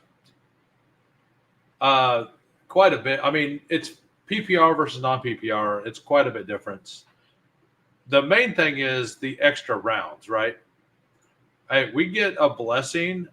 We get Sam Darnold back around. Like he will absolutely be playing in week 5 still. And I definitely needed a quarterback for week 5. That was kind of a bailout thing. That feels really good. Now I'll probably just smash Daniel Jones if he comes back around too. I ain't scared. This will take a little while to explain. So on drafters, which is marathon for those who don't know, like it's total points contest.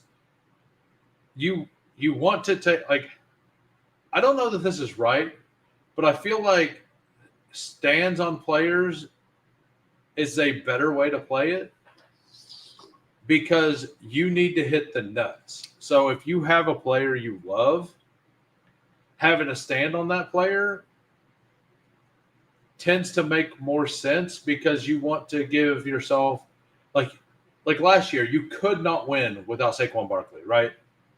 So you do want to even out your exposure some, right?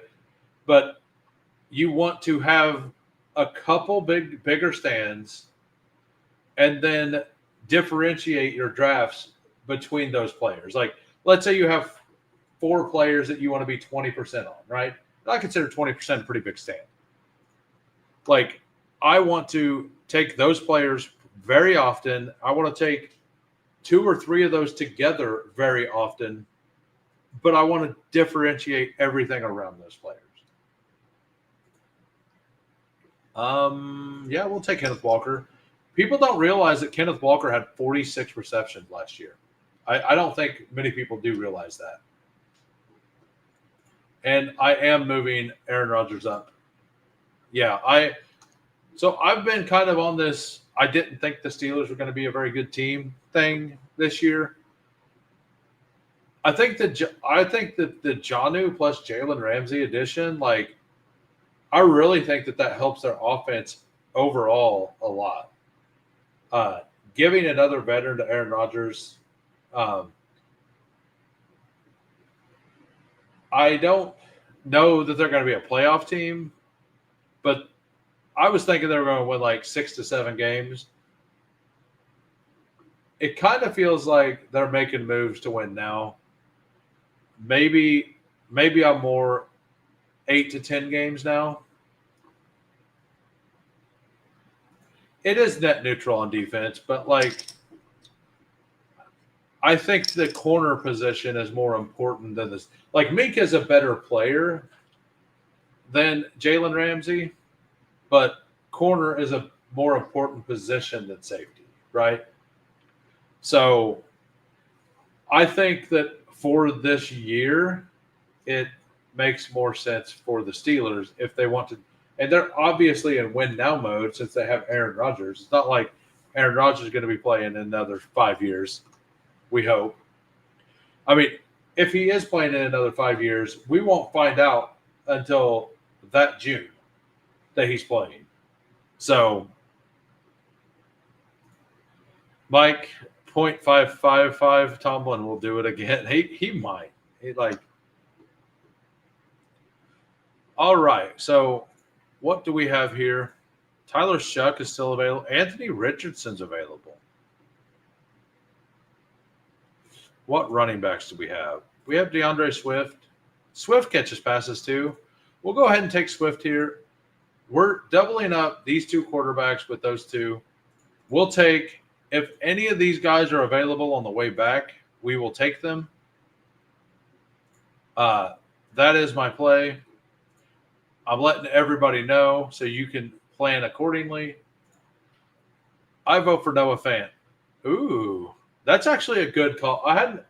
We talked for a while on that, on who could go there. Nobody brought up Noah Fant. That's actually a really good shout out. I like that. That would be awesome. Like, I have a ton of Arroyo as well.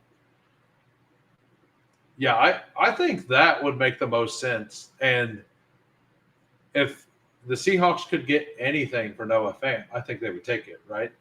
Like, even a seventh. Be like, here, we'll give you this guy we're planning on cutting for a seventh. Hey, what's up, J Lives? We have a wild goal for a fourth draft. We will do an eliminator, but the goal is 45 likes. So if we get to 45, we will do a fourth draft. We have already been live for an hour and 45 minutes. So help me God if it's Noah Fant. He slams there, and I'll eat my hat. he would probably be a really good pick there. Njoku's got brought up, and it would make some sense. Man, can I pass up DJ Moore here? I don't think I can. If DJ Moore is here, I don't think I can pass it up. So we're going to go against what we were saying. Look at this. We have, once again, we've stacked all the quarterbacks with the pass-catching running backs, and we have the number one of two of those teams. Supposedly it's DJ Moore. But this is a 17-pick discount on DJ Moore when I have Caleb Williams. Like, I don't think I can pass that up. So I really wanted Jackson Dart there. I think that might have been the smarter move. But I think, like, that may have been, like, that was the risk-averse move. DJ Moore is the let's try to win it all move. So here, I think that I needed to make that for sure. Noah Fant and Kmet are the easiest guys to float in the Miami sphere. Dude, Cole Kmet would absolutely smash with it. The problem is there wasn't enough spots to list all the tight ends. Cole Kmet probably should have made he did make the poll. I think Cole Kmet is the option I would choose to what's the most likely thing. Dude, could you imagine? This is what we need. We need Cole Kmet traded for Jalen Wright straight up. Send Jalen Wright over to the Bears. Kind of like what Steve was saying earlier about the chaos. Send Jalen Wright to the Bears to screw all of that up. And then send Kmet over. That would be wild and doable from both sides. Looks like we get the best of both worlds. Jackson Dart made it back. Heck yeah. So right now we have a 4-3-2. Caleb Williams, Michael Penix, Sam Darnold, Jackson Dart. Probably only one quarterback for week 5. That is fine if I can supplement the running backs and wide receivers. Bijan Robinson, Kenneth Walker, DeAndre Swift, 2 bye week 5s, and then only bye week 5 here at receiver. Gotta love it. That's what happens. You put them in your queue, and then you never show your queue again, and you just Close your eyes and wish. Yo, yo, what's up, Crossface? I don't know what Komet's contract is. They traded Jonnu because he wanted more money. Komet. Oh, okay. Yeah, that makes more sense then. Yeah. Then that does not make sense.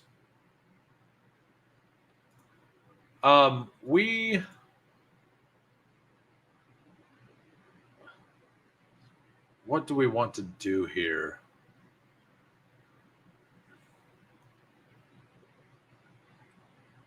I don't have like any Tyrone Tracy in this because Camp Scadaboo goes after him. I know he won't make it back. Chris Godwin, I think, is the pick here. I need to make sure to get some points in week 5. I'm probably going to have. I don't know what I think about this team. I have a really deep Bijan, like a Atlanta stack here, and a pretty good Chicago stack. I'm not honestly worried about stacking up Jackson Dart at all. And I'm fine with just Sam Darnold and MVS at the end with Kenneth Walker. That's a very Hey, that was Mark Cox, wasn't it? The Bears inexplicably gave him $12 million a year. Yeah, that is the best way to put it, Pepper Tony. There's a very good explanation. They're the Bears. The Bears. Godwin smash here if healthy. I mean, absolutely. Like, and in Superflex, where even if he's not fully healthy for the first 5 weeks, like, that's fine as long as he's playing week 5 for me, right? For the first 4 weeks. So, because I already have 2 wide receivers there. We want a running back here that is not named Javonte Williams. We will take one of those guys. What tight ends are available? Definitely, I want to avoid stacking a tight end here. I definitely, like, I wouldn't mind Warren and Njoku. Yeah, I'll take any of these tight ends. I just don't want to, like, I want to have the ability to flex tight end week 5. I know that sounds gross, but I do want that ability. Hey, thank you, sir. Yep. You're going live right now. Assuming we don't get to 45 likes, I will send people over your way. We're at 39 now. We need 6 more, and I will do a 4th draft. If I don't think we'll get there, but I've been surprised before. So thank you for stopping in, Big Draft Energy. And for those of you who are not, go subscribe to Big Draft Energy. He only does stuff over on Drafters. So if you are a total points player and you like Drafters, go give my man a sub. Who would win if Ditka played the Packers? I guess, are you talking like current day Mike Ditka? Or are we talking about old Mike Ditka? Thoughts on Ja'Cory Krosky-Merritt? I don't like him as a fantasy player. I think Jory or JCM is a really solid like NFL player. Just from what I personally seen, I didn't see like explosion or anything, but like he was really good at like pass blocking and all of the like nuts and bolts kind of stuff. He was really good at. So I don't love him, but he's free in Superflex drafts. So like throwing him on teams is perfectly fine. And that's an offense you want to have pieces of. So,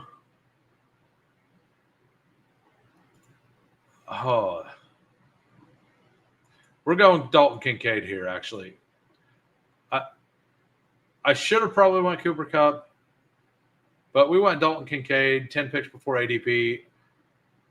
I don't like Kincaid before Kraft, but there was no way that the Josh Allen drafter was going to allow me to get Kincaid back at ADP or a little after. Saturday night live Mike Ditka bits are they really are. Anytime Ditka. Well, current day Mike Ditka, probably not the best NFL player. What if Jordan had Ditka's haircut?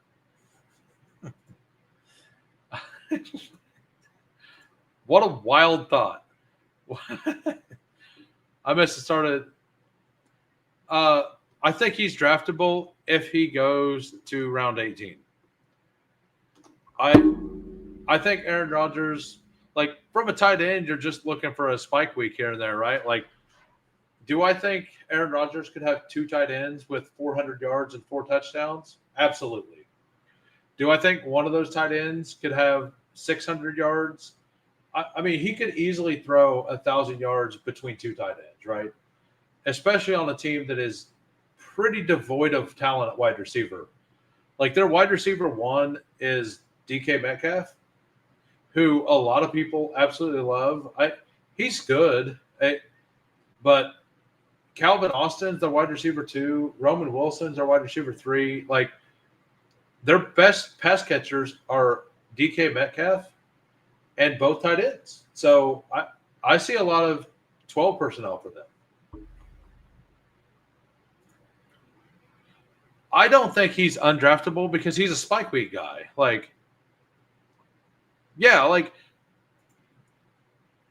They're still going to have 3rd and longs, 3rd and 12s and stuff.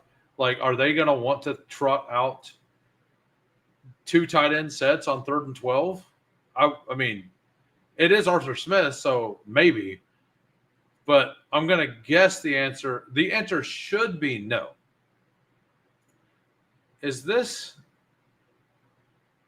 We're going to take Austin Eckler here.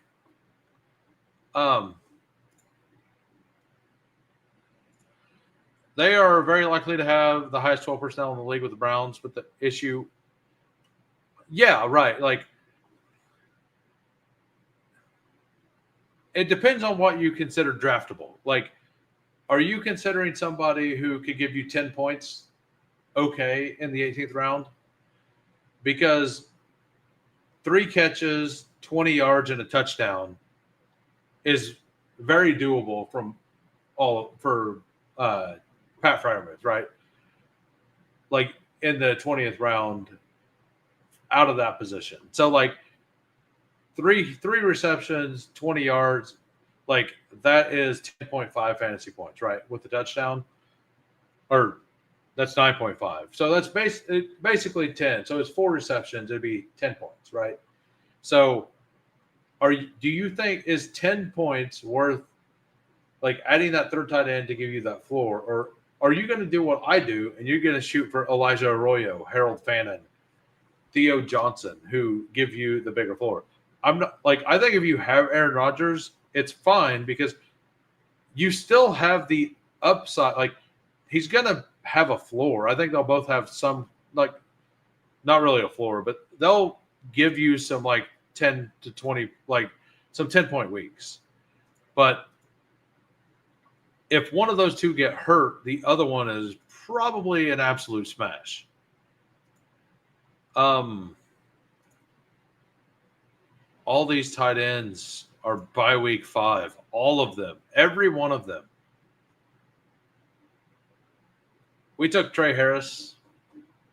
We are at 40 likes. We are 5 likes away from doing an eliminator draft after this. 5 more and 6 more rounds. And after the review, then we will do an eliminator draft, and if not, I will link everybody over to Big Draft Energy channel. Yeah, I mean that is. Ditka played at my home golf course about 20 years ago. Rented the golf cart to find him. He got away. Damn. So a guy I worked with, or and not Mike Ditka. So talk about those Bears. A guy I work with dated Dick Butkus's niece. He was telling like, and it's hilarious because he said that while they were dating, he went to Thanksgiving with them. Well, he's a Packers fan, so it's like he's not a big football fan, but when he roots for football, he's a Packers fan. So like, I was asking him if he was in there talking shit or if he's just kind of quiet about it, right? We will take Jack Besh. It's just one of those things that's kind of hilarious. It's like, oh yeah, I'm a Packers fan. It's like, what? It's like, did you let them know you were a Packers fan? He's like, yeah, I just stayed quiet during the game. Like he said, but kiss. He said some other things that I'm not going to say on stream. And it's his story, right? It's one of those. It's his story kind of thing. Nothing like bad, Nothing bad about the family, but yeah. Ditka showed up in a limo with his entourage. They said, "Did he?" Yeah. So we took another rookie wide receiver. We have Drake London, DJ Moore, Chris Godwin, and then Trey Harris, Jack Besh. I'm a little weaker than I like to be at running back, but to be honest, like other than week 5, it doesn't feel that bad. Definitely need a tight end on the way back around. I really don't want to have to take one of these guys, but man, if Kyle Pitts is here at 186 and I have Michael Penix and Drake London and Bijan and I can get the entire offense, like we're doing it. We are doing it. Even though it goes against what I said earlier. Come on, Pepper Tony. Take Kyle Pitts from me. Don't make me do it. Come on. I thought you were Pepper Tony. You're supposed to be a friend. Come on, Pepper Tony. Make the bad choice so I don't have to. What are you doing to me? I can't believe it. You made me take Kyle Pitts. That's 2 times today I've taken Kyle Pitts. I don't feel great about it. I don't feel good about it at all. I'm under J Live says I'm underweight, tight end strange. Tila has shown a tendency to throw that way. To him or not? Yeah, let's look at this bozo in the 12 hole. Justin Jefferson, Malik Neighbors, Amon Ra, Bo Nix. I mean, remember how I said when I took Penix that I probably should have just taken an elite? If I would have done that, I would have stopped Vaporware's fun. So I'm actually glad I done that. I like how my drafts turned out, although it did force me into another Kyle Pitts share. I mean, you ended with 3 quarterbacks. You have some stacks. David, I mean, this is a 0 RB team. Like, you absolutely flex the run. I probably don't take Rome. If I was you, I would have just stopped at T. I would have stopped at 4, honestly. But Rome was fine. Like, you stopped at 5. I highly doubt you take another one. My boy here, that's who I wanted. I wanted Jarquez. I haven't drafted Jarquez yet today. I'm missing out. We have 3 more rounds. We need 3 more likes. If you're over on the X side and you would like to watch me draft another and to do a different style contest, head on over to YouTube, smash the like for me. And while you're there, throw me a sub.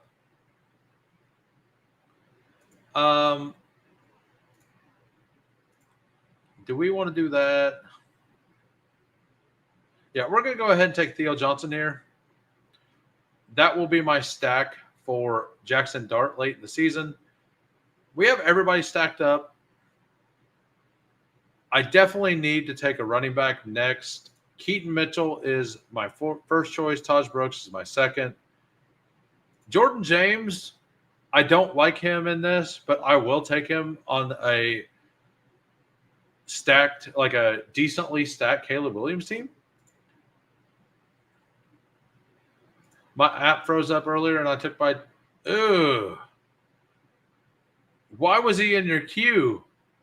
Never put him in your queue. That's on you. If you put him in your queue.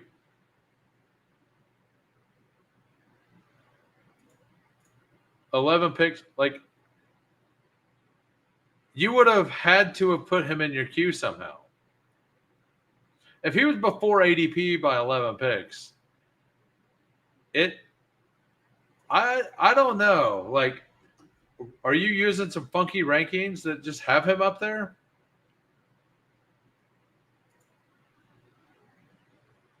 I think I need the rookie upside more than I need Keaton Mitchell here.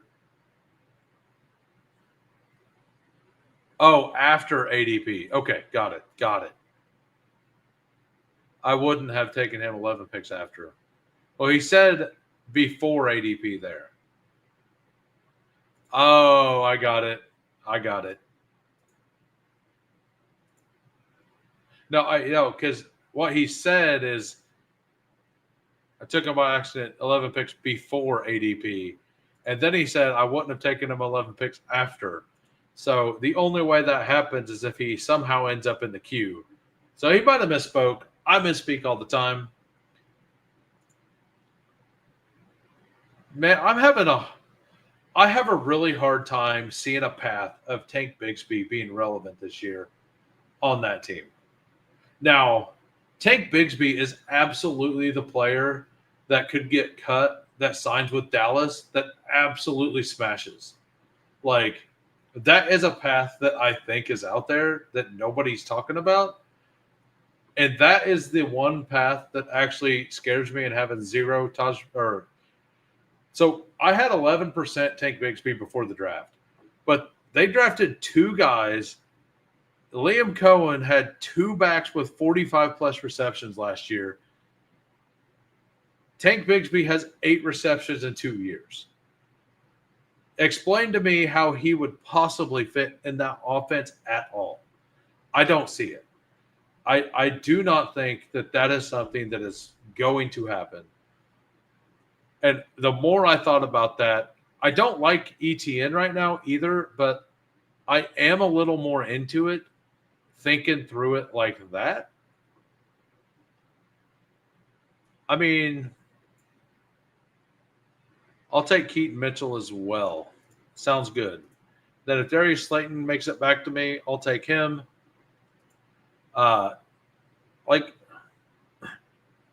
LaQuint Allen will be the third down back. That's what I think as well.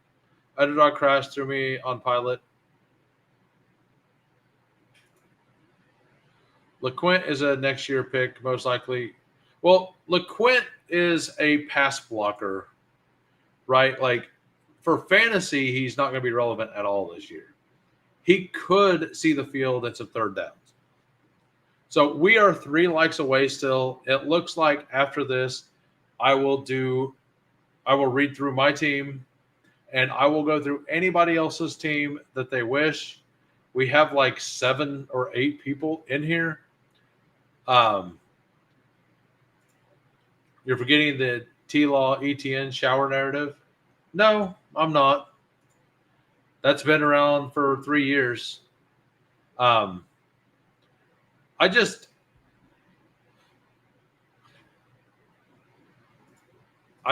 don't know. I just don't know about it. I don't want to be in on ETN at all, but I want to have shots at those players there for sure. I would love for Darius Slayton to be my last pick. That would fit this wide receiver room perfectly. I don't think any 3 RB is going to get significant playing time in Jacksonville. Any day 3 RB is going. Really? So also Tootin. Sean McVay talked about how much he loved Blake Corum. Every time someone would ask him, these guys have to work on into their playing time, but it's a different. Like Liam Cohen isn't Sean McVay. This draft set the record for potential immediately quarterbacks drafted. Oh yeah, I basically have been blocked from picking in this draft. Really? Did you bring it up on your phone? Like seriously, what happened? Did you bring it up on your phone? Try that.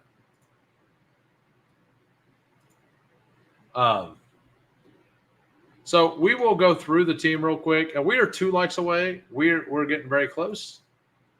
That is the wrong team. So my team of 4-7-6-3.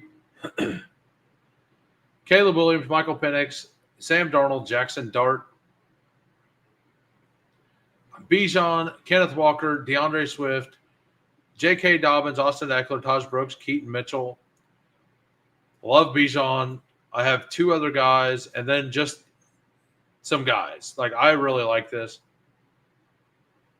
Wide receivers, Drake London stack, DJ Moore stack, Chris Godwin, Trey Harris, Jack Best, Darius Slayton stack. Tight ends, Kincaid, Pitts, Theo Johnson. Everybody's double stacked except for poor old Sam Darnold here, all by his lonesome with – he just has 1 buddy. Everybody else has 2, maybe 3. I meant to take MVS at the end, but Darius Slayton's just a better pick. We will go through Champ times 3's team. He was at the 1 hole. He's the guy I stole Dalton Kincaid from. Josh Allen, Justin Herbert, J.J. McCarthy. By the way, we are 43 likes, 2 more. We will do an eliminator. Josh Allen, Justin, I guess I can do it from this screen. It's a little smoother. Allen, Herbert, McCarthy, a 3-6-8-3. Josh Jacobs, Aaron Jones, Brian Robinson, Zach Charbonnet, Tyler Algier, Dylan Sampson. Wide receivers, George Pickens, Cortland Sutton, Darnell Mooney, Rashad Bateman, Josh Palmer, Quentin Johnston, Demario Douglas, Andre Yoshibas. Tight ends, Trey McBride, Noah Gray, Jatavian Sanders. I like it. You got I'm starting to take more Dylan Sampson. You have your floor covered here for sure with like Jacobs is a really good pick. Like I don't get to it as much as I should, but it's a very good pick. You got the Aaron Jones stack, like he is the receiving back there, so that makes a lot of sense. You got Josh Palmer, Quentin Johnston stack. I think Quentin Johnston doesn't get stacked enough with Herbert in all formats. But yeah. I will look at how big my Penix exposure is. Bummed that I wasted a beautiful CD fall. Let's see what you done, Chris. You got a 4-8-6-2. Jalen Hurts, Jordan Love, Jimmy G, and Nick Mullins. Look at you go. I've taken Jimmy G a couple times, and it's always in drafts with Steve because Steve is an animal.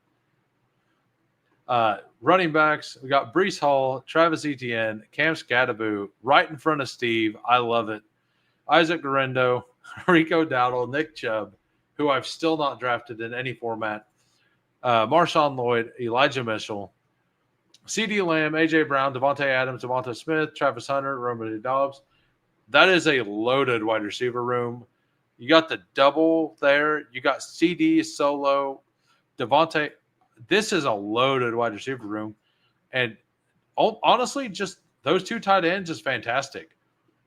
I actually really, really like this team. I like this team quite a bit. You got Breece Hall as your anchor, and then you just took a bunch of shots. But you're loaded at wide receiver and also stacked. So because you got the double stack in Green Bay with their number one and number 3 option.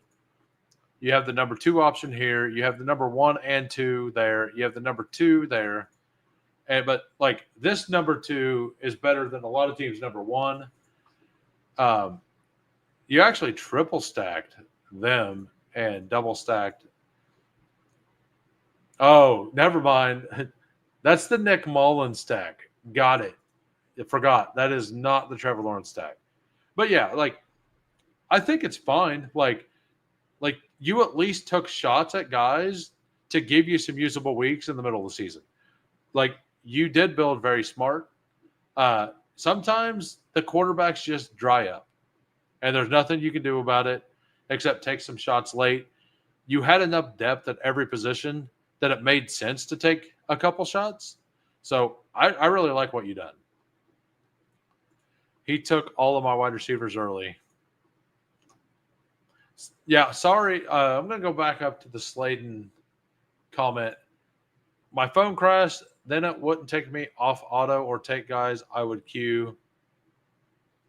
Oh, were you drafting on phone, not on – do you always draft on phone? Kind of curious. So we are still stuck at 43. I've been vamping for a little bit. Going to have to call it. We did not get to the 45. I will be back tomorrow at 4 p.m. Central. I am going to get the Big Draft Energy link for everybody to go over there. If you are not subbed to me, please go ahead and toss me a sub. I would love it. And head on over to this. Type in hashtag WhoCrew when you enter. Hashtag WhoCrew. And I will see everybody. Hey, hold on. Do not do that. We got up to 45. We got 2 late likes. Apparently, y'all didn't want to go over there. So we will be doing an eliminator.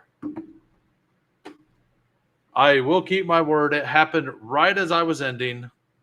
So I'm loading up my phone real quick. Hopefully the eliminator fills pretty fast. If it's not filling fast, I will look through random teams, and we will do that. The eliminator, I am entering it right now. We are going 20-second clock. And it is one more to start. So it instantly filled.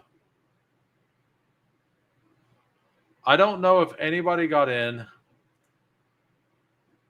I hope somebody got in. Billy P got in. He's got the 2 spot. I have the 7 spot. I don't see anybody else. We got In the Dark Stark over here. In the Dark Stark. Like, is that a Game of Thrones reference? I feel like that's a Game of Thrones reference. What do you guys think? I will ask you all in the chat. In the Dark Stark, GOT reference. I'm probably misspelling reference, but we did it. Yeah, so this will be my 43rd, I think. This will be my 46th eliminator. So I tried but no go. Have a great.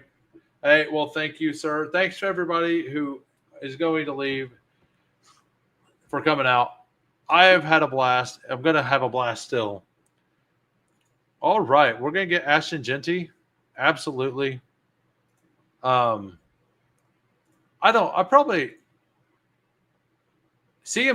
I'm going to go ahead and take a CMC share here. I don't get to CMC very often. We'll go ahead and do it here. If I want CMC in any contest, this is probably, like, I think Dirty P's right. This is a really good contest for him. If he starts the season healthy, like, he at least is going to give you really, really strong early weeks. His bye week is week 14. So you don't have to worry about an early bye or anything.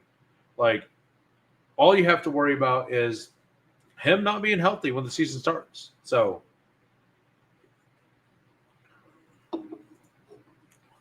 better a late like than a light lick. I agree.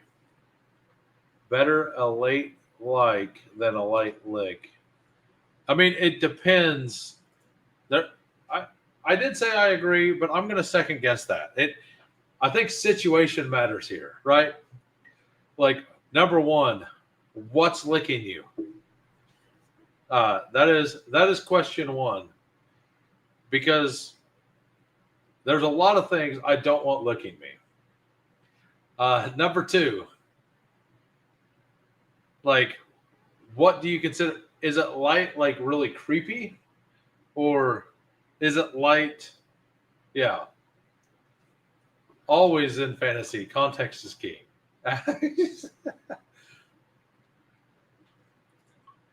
Yeah, and like a late like is never bad. A light lick is probably sometimes bad, right?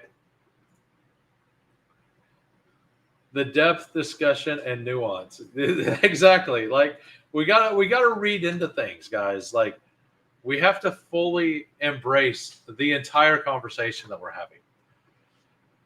Now, now we could write like an entire article on what makes a light lick good and what makes a light lick bad, right? Um, I think Bucky Irving is fantastic for this. Like, the reason he doesn't go higher, in my opinion, is because he's got the smaller frame and some people are worried about injury. Just like CMC, like, we're not worried about it, right? We are not worried. So I'm probably just gonna use these two guys and wait a long time for my running back 4 or 3 and 4. Hey, thank you for stopping in, Fancy Dog. Love that you showed up. I hope you had fun drafting your teams. I enjoyed having you. Don't hate on the licking, man. We don't know how many more good tournaments will come out. And you don't know if there's something, if you need to do something strange for a piece of change. Now, like, you could have just used the word strange instead of change at the end as well, and it would have been quite hilarious. But I do love the content, or I do love that. Yeah, if you replace the word change with strange as well, like, you don't flop them, because, yeah, I think I went a little off board.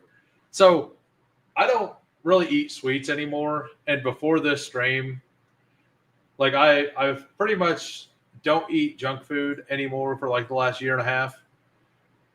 I think I like Trey McBride here.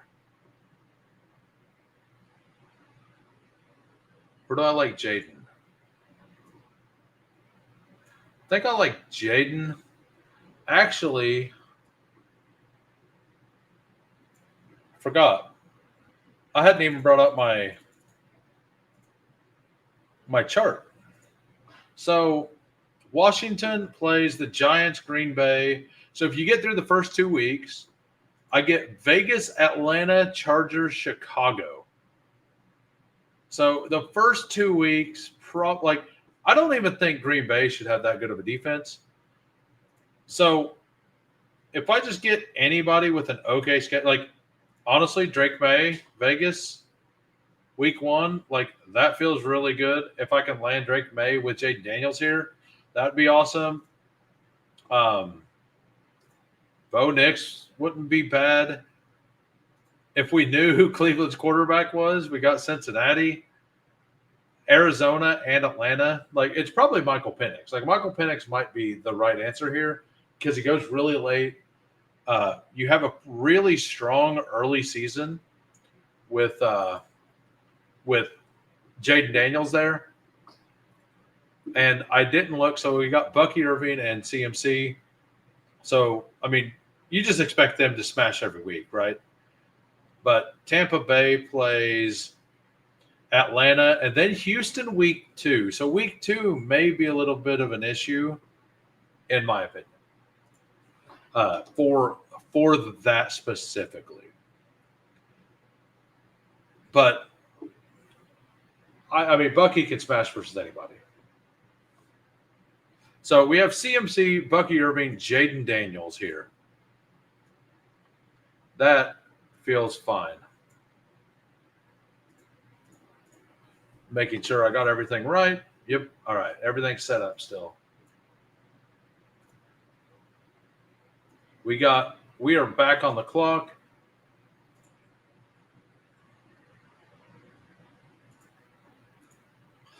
DJ Moore does scare me for this contest. I think I'll go Tet here, though. We'll go ahead and go Tet. I think Tet McMillan is pretty locked in to having a very big role, even in week 1. I'm not worried about the rookie, like him and his rookie production week 1. Like, I don't know for sure, but like I'm going to look it up right now. Let's Marvin Harrison's week 1 last year. Let's see what he done. So a very highly drafted wide receiver. Week 1, he did nothing. But week 2, 3, and 4, he was fine. So Neighbors. Let's look up Neighbors. Neighbors had an okay week 1, a great week 2, 3, 4. So week 1, they both actually played against pretty solid defenses, though.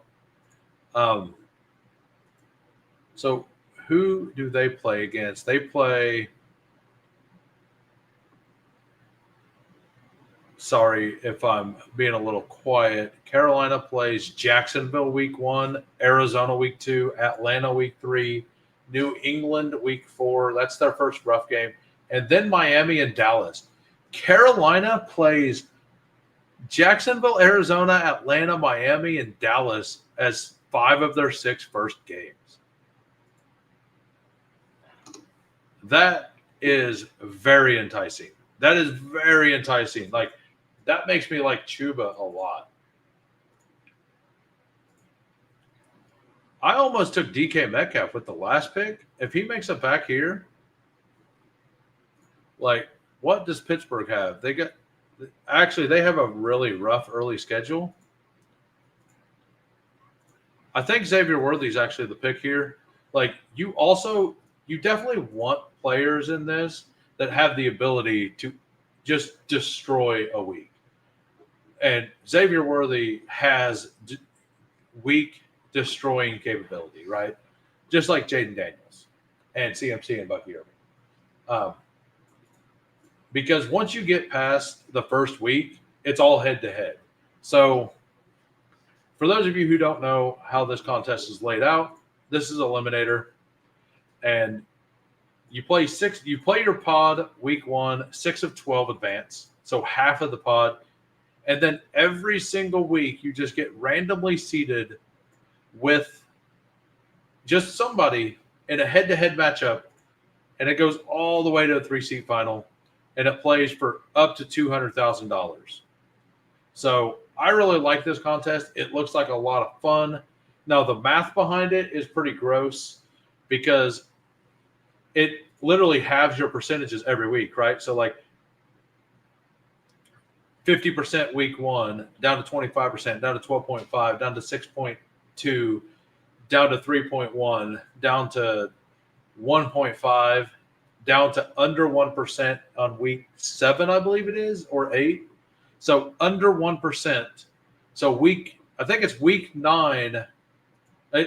It's week 9 or 10. You're only expected 50% of the time to get a team to that week. So what do we want here? I think I'm fine taking RJ Harvey here. I don't know. Maybe Jerry Jeudy. Yeah, we're just going to take Jerry Jeudy, actually. Uh, I'm fine. Like, I don't mind RJ Harvey. And for Eliminator, that's a fine spot for him to go. But I think I want to make sure I have 3 solid receivers. The next 2 picks will be a quarterback, or will probably be a wide receiver and a running back in some order. Who was your biggest fade in the first few rounds that you feel, if you're wrong, could really hurt me?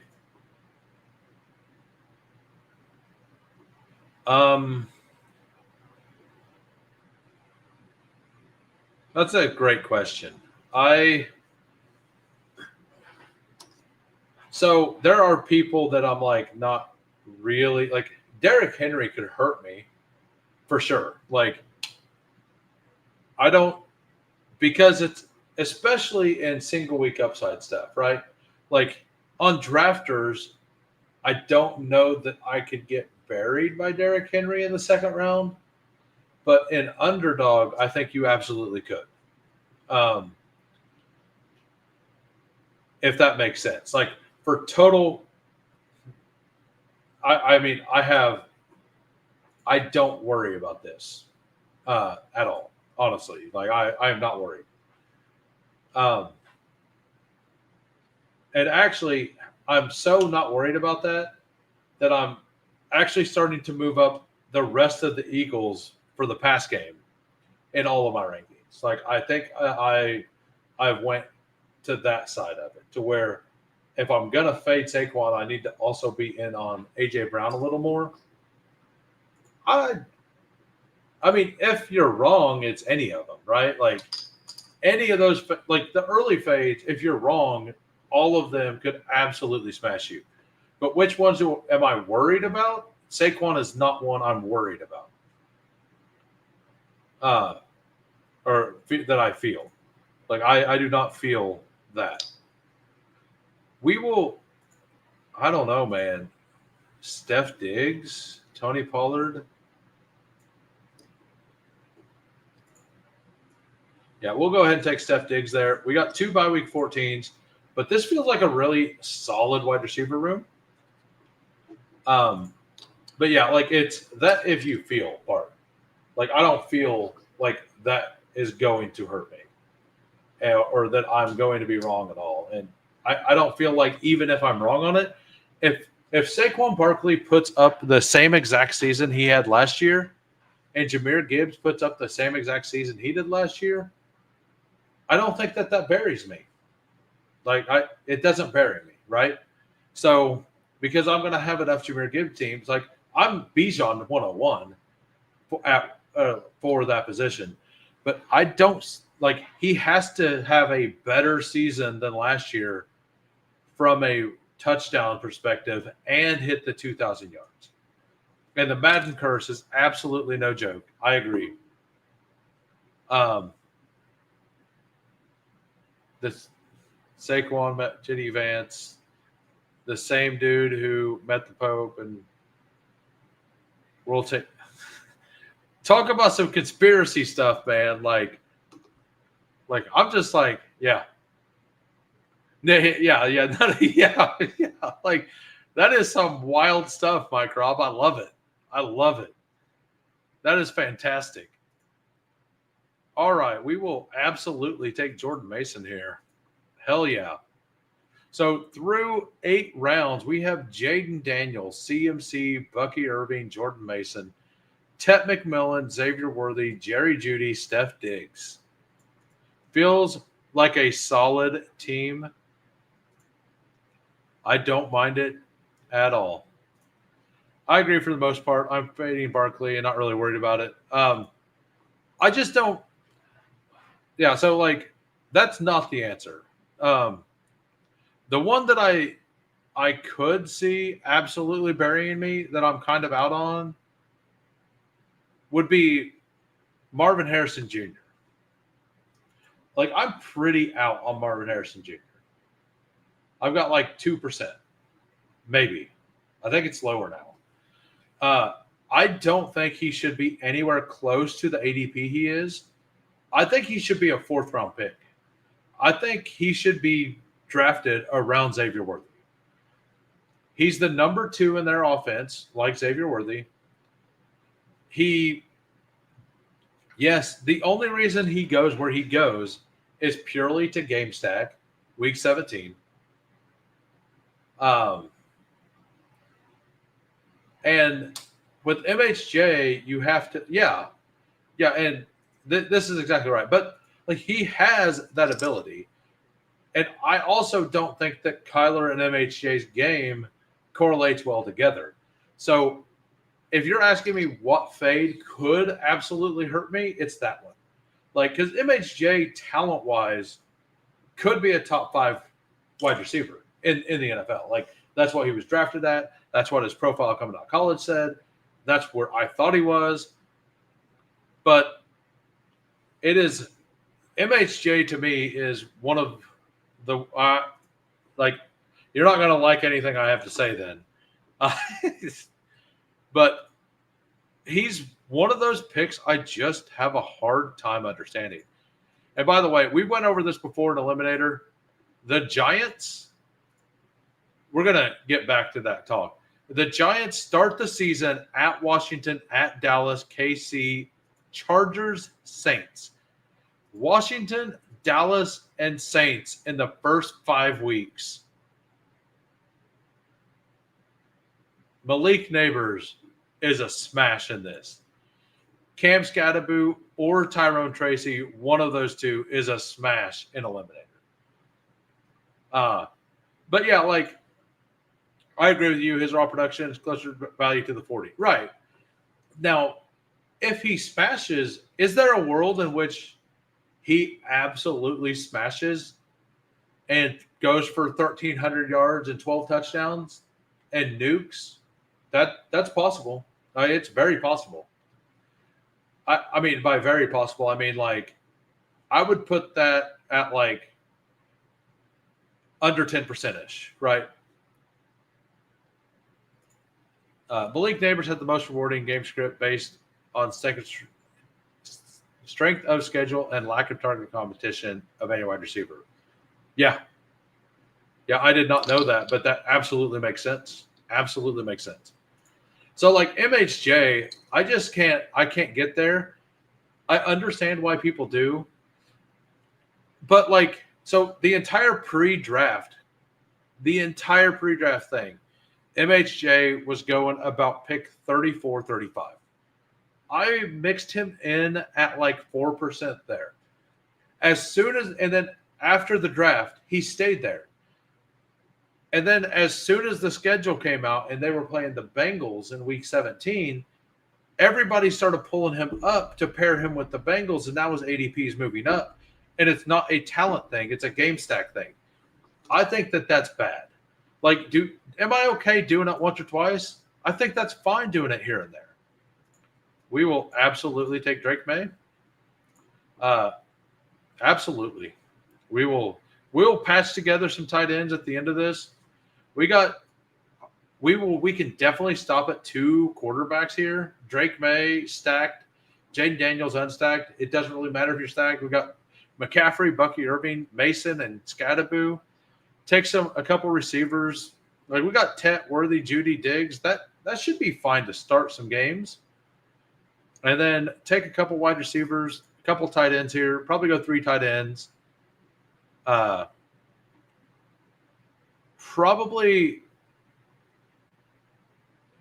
going to be a 2, 6, 7, 3.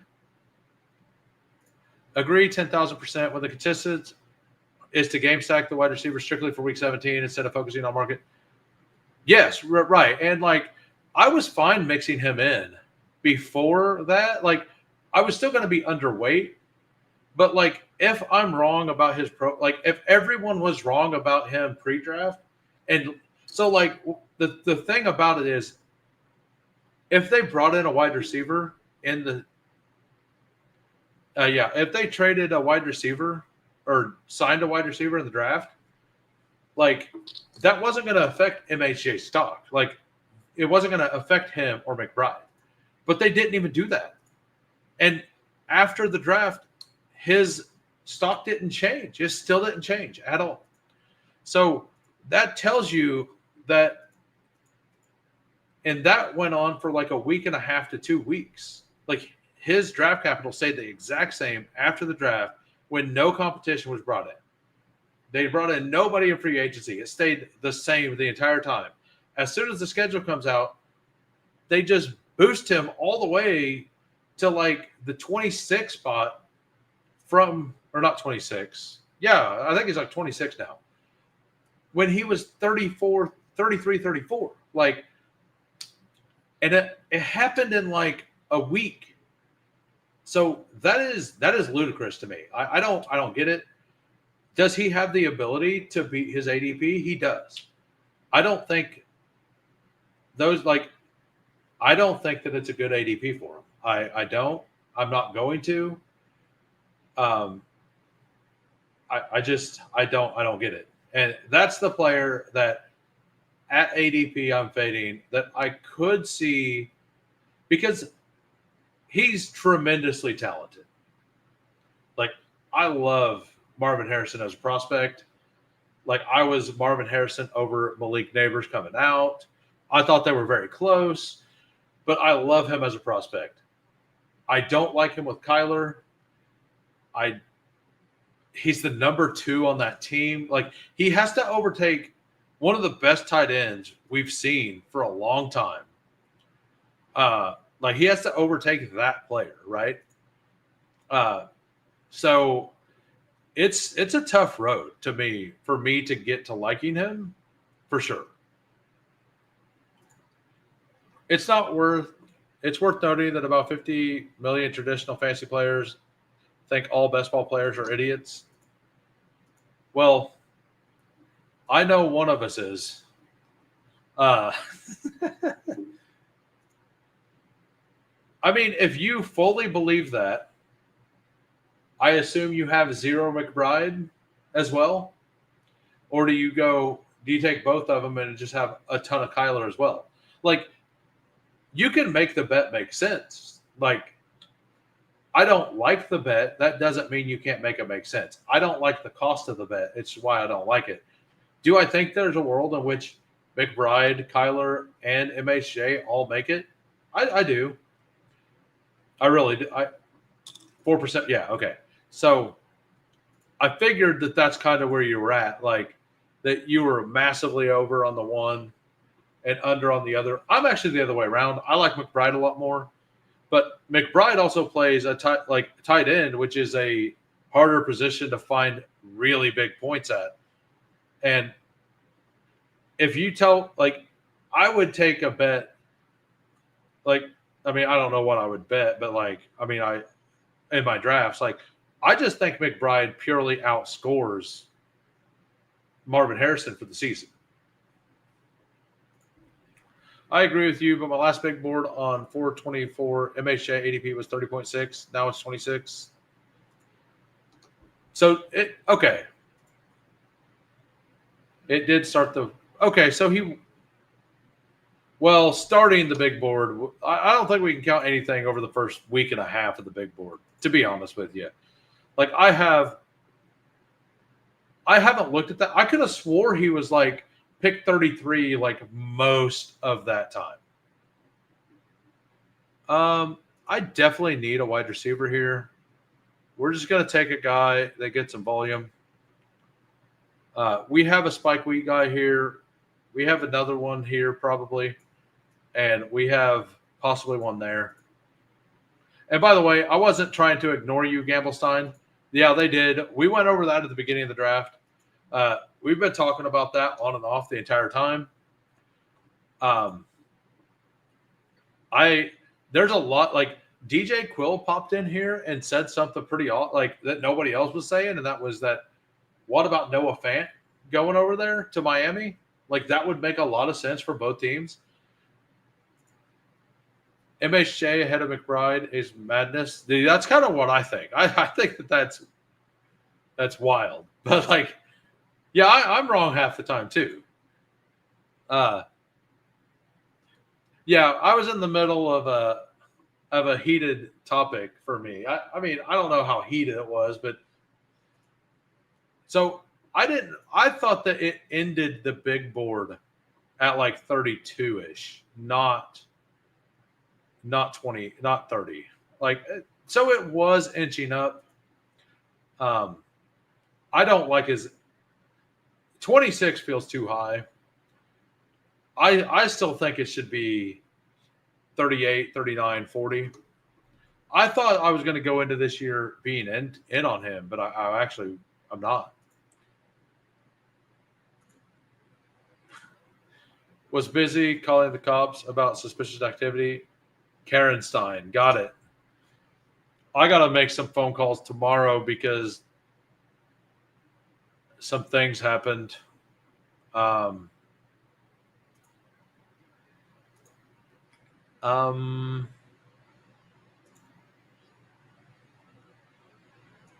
we're going to take Quentin Johnson here. Yeah, so I had this payment coming out, and like I returned the product.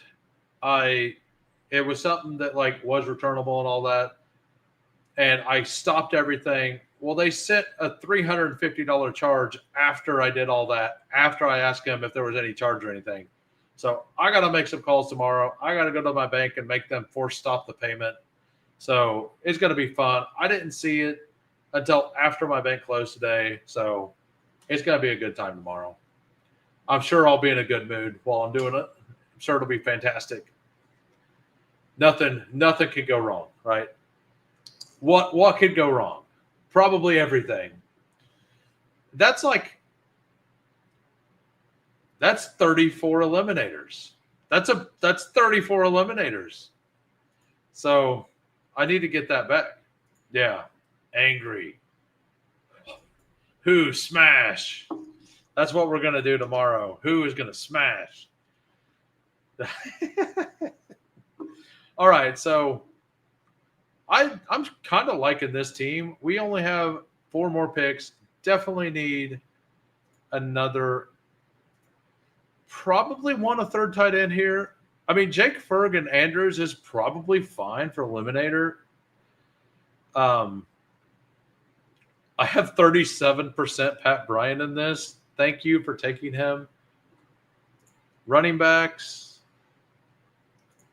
I think I just take another wide receiver here. I'll take Jack Besh down here. Jack Besh, 175. Why not? I would have called the cops on that too. I took him a few times at the 2-3 turn of the big. Well, like in the big board, taking him at the 2-3 turn made some sense because he was anchored to the right side of the board. So, like, at this point in time, he's been at all sides of the board. So the uniqueness factor is no longer there. I fully understand taking him at the 2-3 turn early in the contest. Like, I pulled him up once. I pulled up Mike Evans a couple times. I pulled up DJ Moore, which looks really bad now. I pulled up Xavier Worthy about halfway through the tournament, and then he had the issue. You are not wrong.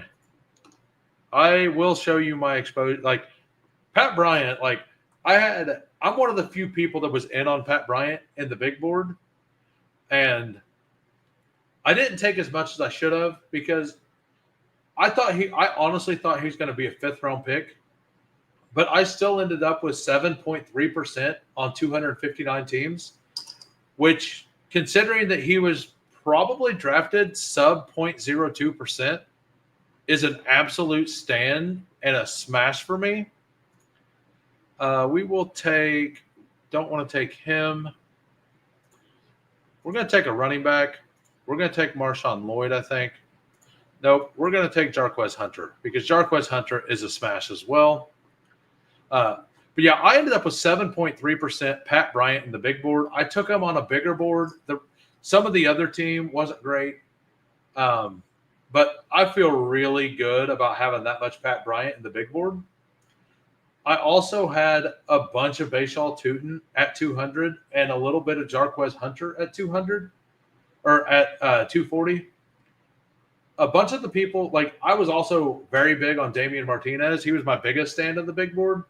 That one went belly up, but if all comes to fruition and Kenneth Walker or Sharps do actually get traded, Damian Martinez is going to be a very fun player for this season. Talent-wise, he's fantastic. He just could not have went to a worse situation. Yeah, so we got – I definitely want another – what do we have? We got a 2-5-7-2. Tight or wide receivers, Tet, Worthy, Judy, Diggs, Dobbs, Quentin Johnston, Jack Besh. I think this is fine. I might end up with 8 receivers and just keep these 2 tight ends. I got like 10 or 11% Brashard, I think. But I was 37% across all 3 sites on Damian Martinez. He was the guy I loved. But the other people, like a lot of the players I loved did well. I got good spots. He did not.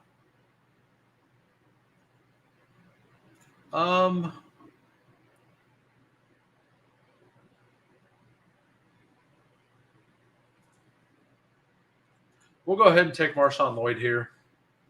So that's our 6th running back. I don't know if I love the 6th running back. I think, like, I really like Tyler Higbee for this contest. Call me crazy. I really like Higbee for this contest. If Higbee's available, I will take him. If he is not, I am going to take another shot at wide receiver. This isn't the strongest wide receiver room, but I have players like this team's going to win here and here, right? So I think this is serviceable enough to get me 3 guys with 15 points every week. And like maybe one of those guys spikes, like Worthy spike chances. Quentin Johnston absolutely will have spike chances, but like I tried to layer this really well. I think Tet will be consistent. I think Dobbs will be consistent. I think Diggs will be consistent. I think Jerry Jeudy will also be reasonably consistent. But then I got Worthy, QJ, and Besh, who knows what will happen with them. But I'm hoping to get the spikes here at running back.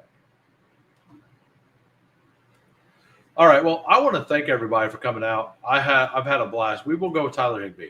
So the final team is 2-6-7-3. Quarterbacks, Jaden Daniels, Drake May. Running backs, Christian McCaffrey, Bucky Irving, Jordan Mason. Cam Scattaboo, Jarquez Hunter, Marshawn Lloyd. Wide receivers, Tet McMillan, Xavier Worthy, Jerry Jeudy, Steph Diggs, Romeo Dobbs, Quentin Johnston, Jack Besh. Tight ends, Andrews, Ferg, and Higbee. That is a very old tight end room, but that's all good. I appreciate everybody for coming out. I had a blast. We almost hit 50 likes. That would have been my first 50-like stream live. I had a blast. I hope all of you guys did too. If you're new and you enjoyed, please come on over. Or please come and sub to me. If you're on the X side, that would be fantastic to give me another sub. I'm on a goal to 253. At 253 subs, PPR Tyler will be coming back on this stream, and I will put a blindfold on. I will be controlling the handles, and he's going to try to make me not just completely screw the draft up. He is, by voice, going to try to direct my mouse. We will see how that works out. If it is absolute awful content, I won't be able to read any of the chat. Tyler will be basically like reading everything, doing everything. He could try to force me to make the worst possible team he wants if he wants. Like, I don't care. I will just put some ranks in. Worst case scenario, I will have position limits. It should be fun. Hey, we got to 50. That's awesome. First time. Welcome. Or the Who crew is strong. I love it. Anyway, I will see everybody tomorrow. I appreciate every one of you. 4 p.m. Central, like always, throughout the week on Monday through Thursday. Peace.